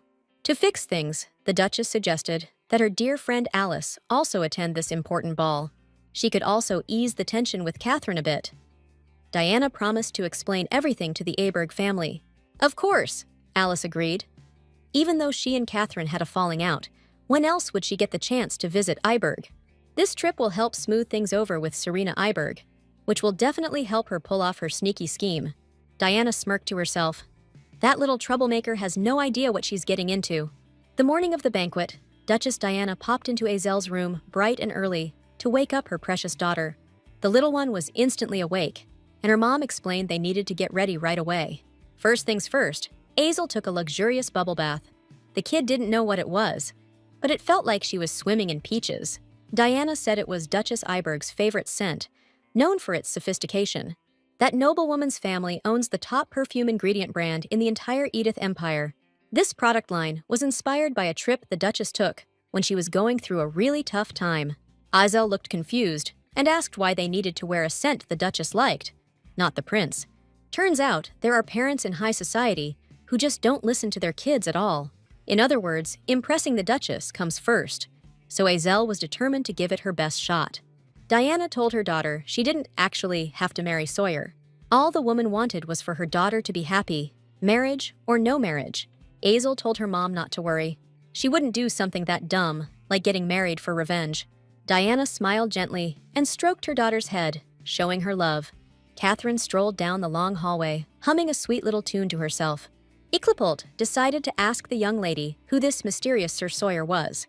The girl answered that he was more beautiful than a flower and brighter than the sun. Today was finally their first official meeting. The gorgeous dress had already been carefully chosen. All that was left was to pick out the right jewelry. Entering her room, Catherine noticed her mother, who was spraying her formal gown with exquisite perfume. The lady froze instantly, completely not expecting this turn of events. Then she lunged for her dress, yelling about what her mom was even doing, that she needed to back off the outfit, like, now! Catherine froze the second Alice held out the perfume bottle. The woman explained she just wanted to spray the Duchess's favorite perfume, but Catherine had no idea where her mother got it. Today was a huge day for her daughter, so Alice asked if she couldn't get her some special perfume for it. Catherine stared at her mother, a total WTF look on her face. Servants rushed in and asked to help the lady with her dress, and Alice announced she had to get going. She immediately gave the perfume bottle to her daughter and headed for the door. After everything Alice has done for Catherine, the girl definitely wouldn't mind if she tagged along. And if that's the case, then Alice needs to get ready ASAP so she doesn't miss it. Milan, who secretly followed Alice, told her mistress that she handed the perfume over to Catherine. Diana wasn't surprised by the news at all. She was expecting it. Alice's move was totally predictable, knowing her personality. She'd already told this woman that you need a truly unforgettable scent to meet the Duchess. So, she held out a box and asked her dear friend to pick one of the 3 bottles. Alice told her ladyship that she's always so thoughtful, and it makes her feel incredibly grateful. She picked the perfume with the rich and complex scent. If Diana gave it to her, it must be the hot thing with the upper crust. If Alice wears this perfume, and the Duchess likes it, Catherine will be thrilled, for sure. Milan burst out laughing, knowing the real reason. Alice has no clue that it's a totally unpopular perfume that they stopped making ages ago. Now, Diana was eagerly waiting for the reception to start, looking forward to the whole thing. Calypso noticed his dear wife was up early getting ready, and Diana explained she was just helping the kids. Today, the man planned to talk about Catherine and the Duke's upcoming wedding, going over all the details. Calypso immediately told Diana not to forget that, since he didn't want her just gossiping with the aristocrats there. Isel, elegantly dressed in a beautiful festive outfit, came out to her parents. Diana excitedly said that she looked lovely, like a little bird. The man didn't answer, so the young lady decided to ask her father herself what he thought of the new dress. Calypso smiled warmly and told his daughter that she looked very beautiful. Following Isel, Catherine came out, confident in her superiority. She smiled smugly, absolutely certain that she looked way better than Isel. Catherine immediately suggested they leave quickly, as she couldn't wait to see the Duchess's son. Diana, being polite, asked them to wait because not all the guests had arrived yet. Calypso and Catherine stopped, looking at the Duchess with confusion, waiting for an explanation. Just then, Alice came out of the estate and sincerely thanked her ladyship for inviting her along to the ball. Catherine exclaimed, totally ticked off, asking why her parents would bring a doctor. It seemed totally out of line. Alice's outfit looked ridiculous, and Catherine couldn't figure out why her mom was sticking her nose where it didn't belong. Calypso immediately told his wife that Alice didn't have an official invitation to the ball. Diana firmly grabbed her friend's hand and said that she'd be super lonely at the estate, so she decided to bring her along. Alice was clearly annoyed that Calypso had reacted so strongly to her being there.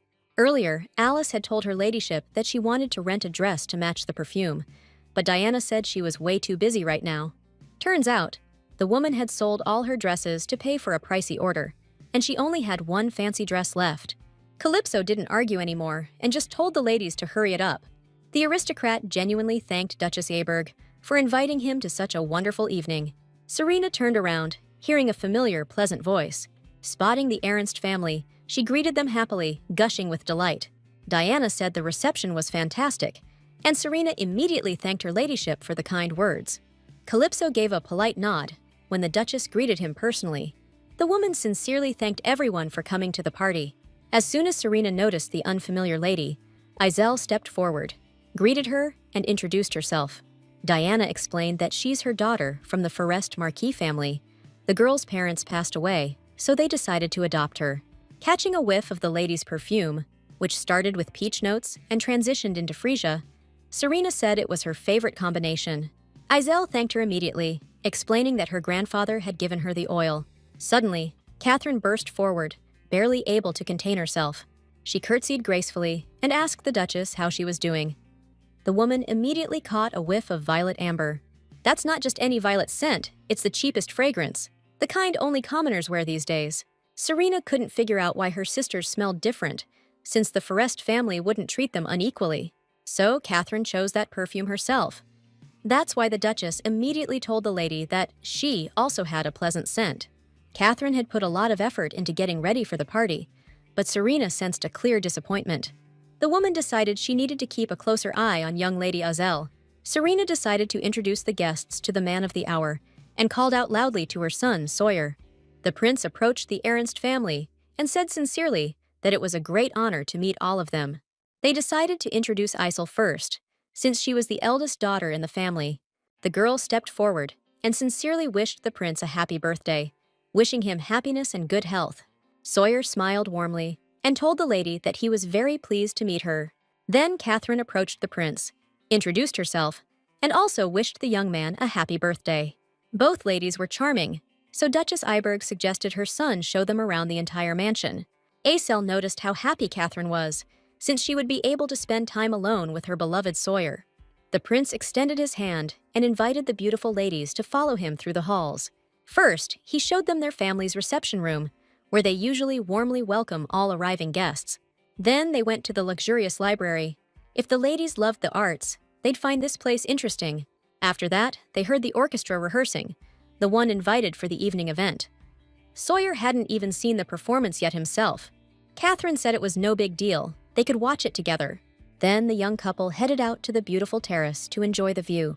Suddenly, Catherine called out to her little sister and suggested she take a breather, since it was her first party since the adoption. It was clear Catherine was starting to play games.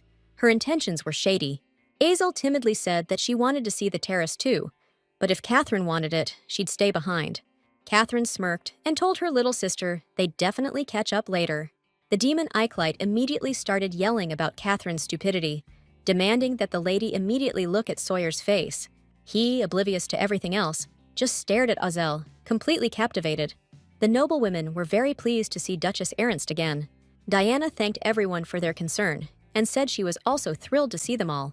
The ladies are all buzzing about that guy who showed up with the Duchess Ernst today. Diana piped up right away, saying it's Viscountess Blair, the Ernst family's personal physician. Alice flashed a genuine smile and introduced herself with grace. She decided to strike up a conversation with Madame Serena, saying that creating fragrances is a pretty exhausting business. But the Duchess shot back, saying judging by the Viscountess's scent, she's probably more used to the smell of disinfectant than fancy perfume. Her Highness must be thrilled that the family doctor is so dedicated to her work. It's really something. So much so that she brought the Viscountess along without a formal invite, which is different. Diana, with a totally innocent smile, explained that Alice was just dying to come to this event. She hates leaving even the guard dog alone. The Viscountess thought Diana would have her back, like usual, but not this time. Duchess Aberg immediately looked towards the door when a familiar voice asked if her mother had called for her. Catherine stormed into the room, her face a total thundercloud. Just as that demon was telling her to check out Sawyer's face, a servant called out to Lady Catherine. The maid immediately told the young lady that Her Royal Highness, the Grand Duchess, needed her ASAP. Catherine had no choice but to obey, like right now. Now the lady was pissed and annoyed. That dumb Duchess had to call her away at the most crucial moment of her life. Diana asked how Azel was doing, because she was worried she wouldn't adjust to such a new place. That clueless woman called her away for something so trivial. But Catherine tried to smile and said her sister was settling in just fine. The Duchess immediately smiled and gave the lady permission to leave, dismissing her. Catherine and Alice's eyes locked, and you could cut the tension with a knife. Then the Viscountess broke the eye contact, looking away. Catherine couldn't figure out why her mom even bothered showing up. She can't even hold a conversation with these women. Eclipti the demon told Catherine to hurry up, because Isel's with Sawyer, and she might spill the beans. Catherine wasn't about to let that happen. Her plan was different. Sawyer immediately asked Lady Azel if what Lady Catherine said was true, and the girl gave a timid nod. The heroine explained that she came to Ernst because she really wanted to experience a parent's love. Her grandpa gave her plenty of it, but he's not her real parent, you know? Azel begged him not to misunderstand. Catherine definitely didn't mean anything bad by those words. They had a pretty good thing going, and Azel hoped she could fix everything if she just tried hard enough. Sawyer offered her a handkerchief and sincerely apologized for asking such an inappropriate question. Out of nowhere, the prince told the girl that he has a stepsister too. His dad was widowed after his first wife passed, then remarried Lady Serena, but his sister didn't see him as a brother. Sawyer figured Lady Catherine had a lot she was keeping under wraps. The prince asked Lady Azel if he could call her by her first name, if that wouldn't be out of line. Azel now understood why Catherine was so hung up on the prince. With looks and charm like that, anyone would fall for him. Azel knew she could leverage this important connection down the road. So the girl immediately nodded and told Sawyer she was really looking forward to being friends. Catherine was booking it down the long hallway, desperate to reach the sun-drenched terrace ASAP. She could already picture that annoying Azel telling her precious Sawyer that she used to be just a servant in Catherine's room back in the day. The prince would definitely buy those lies and be super disappointed in Lady Catherine. The Viscountess's daughter was seeing red. She needed to bail, like yesterday, before she blurted out something she'd regret. Catherine finally made it to the balcony, but all she saw was Azel, standing there alone. The blonde looked at her little sister and asked if she'd already shown up. Azel said the Iberg family was truly wonderful, and this place was so luxurious it didn't even compare to Ernst. Catherine asked where the young master was, but Azel asked her to listen to her heartfelt thanks first. The girl explained that thanks to Catherine, she'd gotten really close to Sawyer and even found out he has a stepsister. The Viscountess's daughter froze. Had they already started sharing family secrets? Then she demanded the truth. Azel suggested her sister figure out for herself what she might have told the prince, like how she fed her bread with things in it, or locked her in a dark closet and then messed with her, or maybe about Catherine's real background. A nervous, short laugh escaped Catherine's lips, and it sounded like trouble was brewing. She pointed a finger at Isil, reminding her that she herself grew up a lowly servant, not a noble, so she shouldn't think that becoming part of the Ernst family got rid of her cheap, trashy roots. Just then, Prince Sawyer came back to the terrace. He walked in on Catherine yelling, calling Isil a dirt-poor adopted daughter, and just generally tearing her down. As soon as Sawyer called out to the lady, Catherine spun around, horrified to see him. The young master's face clearly showed deep disappointment and disapproval. Sawyer immediately told Lady Catherine that she had gone way too far this time. You can't treat your own sister like that. Catherine tried to explain that it was just an unfortunate misunderstanding. Brought on by emotions, she blurted out that everything Isil said was a total lie, just slander. Seeing the complete bewilderment on the prince's face, the girl added that she was only speaking the honest-to-God truth. It all clicked for Sawyer then. Azel had only ever said good things about Lady Catherine, always defending her. Like, yeah, Lady Catherine's a klutz, but she's a kind and good younger sister. 30 minutes ago, Azel was saying how Catherine's a sweetheart, loves to sing, and is studying magic like crazy. Sawyer's own sister only saw him as an enemy who stole her spot, but these two sisters seemed to actually get along. Catherine asked, totally confused, if Azel had really been praising her, not believing what she was hearing. Sawyer figured he'd been totally misreading Lady Catherine, judging her way too quickly. Lady Azel exclaimed that she'd gotten it wrong too, but Catherine cut in, asking Sawyer to just stop. A servant named Ethan came onto the terrace and called out to the young master. He announced that the main event was starting soon, so he asked the young lords and ladies to follow him. The ball was in full swing, filled with music and laughter. Duchess Serena raised her glass and sincerely thanked all the guests who came to celebrate her son's birthday. The prince's mother had arranged a little something. Whoever sings for all the guests on this stage will receive a valuable gift from her. Sawyer explained to Lady Azel that his mother really loves music and often throws these kinds of events to entertain the guests. Azel chuckled softly and replied that it was very interesting.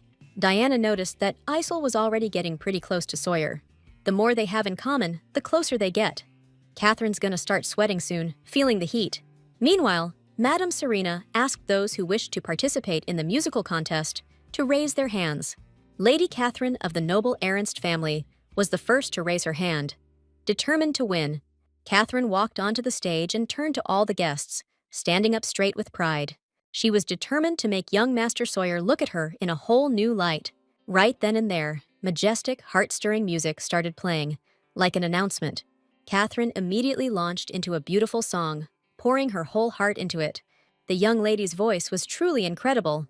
All the guests were completely blown away. The girl kept singing, mesmerizing everyone with her talent.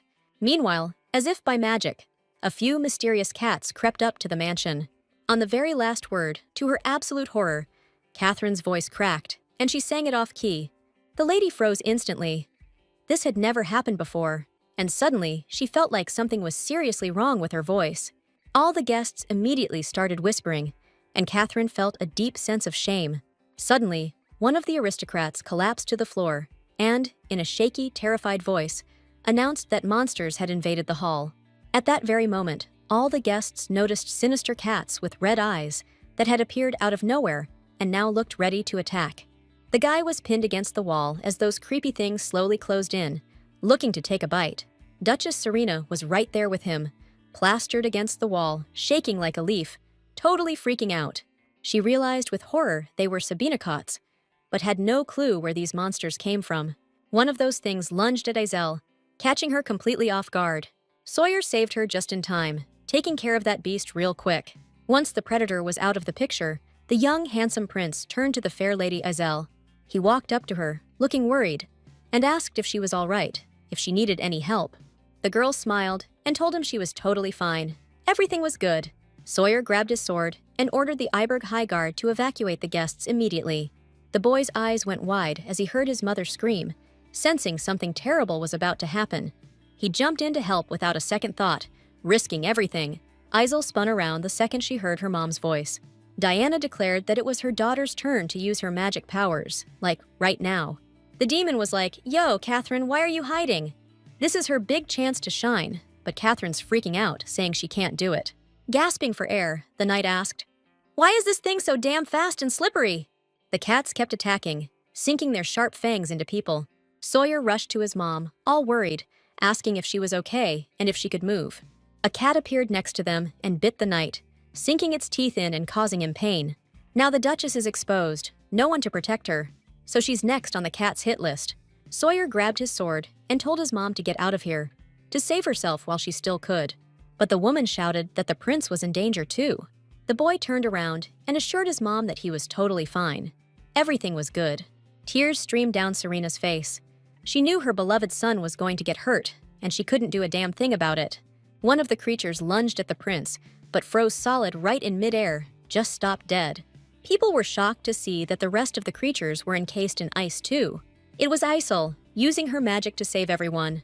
She asked worriedly if everyone was okay, if everything was all right.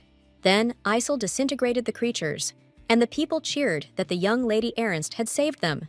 Many started thanking the lady, feeling immense gratitude, and then everyone started clapping, praising their savior. Isel smiled, and just then Duchess Serena approached her. The woman sincerely thanked the lady for the rescue, saying she'd prevented a huge tragedy. Sawyer also thanked Isel, acknowledging her contribution. The girl replied with a smile, saying she was just glad everyone was safe. Catherine scoffed, annoyed. She'd tried so hard, even sang for the guests, and all the attention was back on Isel. Serena couldn't figure out how a monster could just show up in the middle of the capital. It was weird. Diana guessed that someone might have had an item or scent that attracted monsters. Duchess Iberg asked, surprised, "Who could have done such a thing? Who was to blame?" Leon Stern walked into the room, apologized, and introduced himself. "This guy's with the Monster Ecology Society, so he's here to check things out. The Sabinicot only reacts to the scent of a specific plant, the Monstraturin. It comes from a flower that's super rare in the wild, and it's known to smell a lot like violets." Lady Serena mentioned that she smelled that scent earlier today.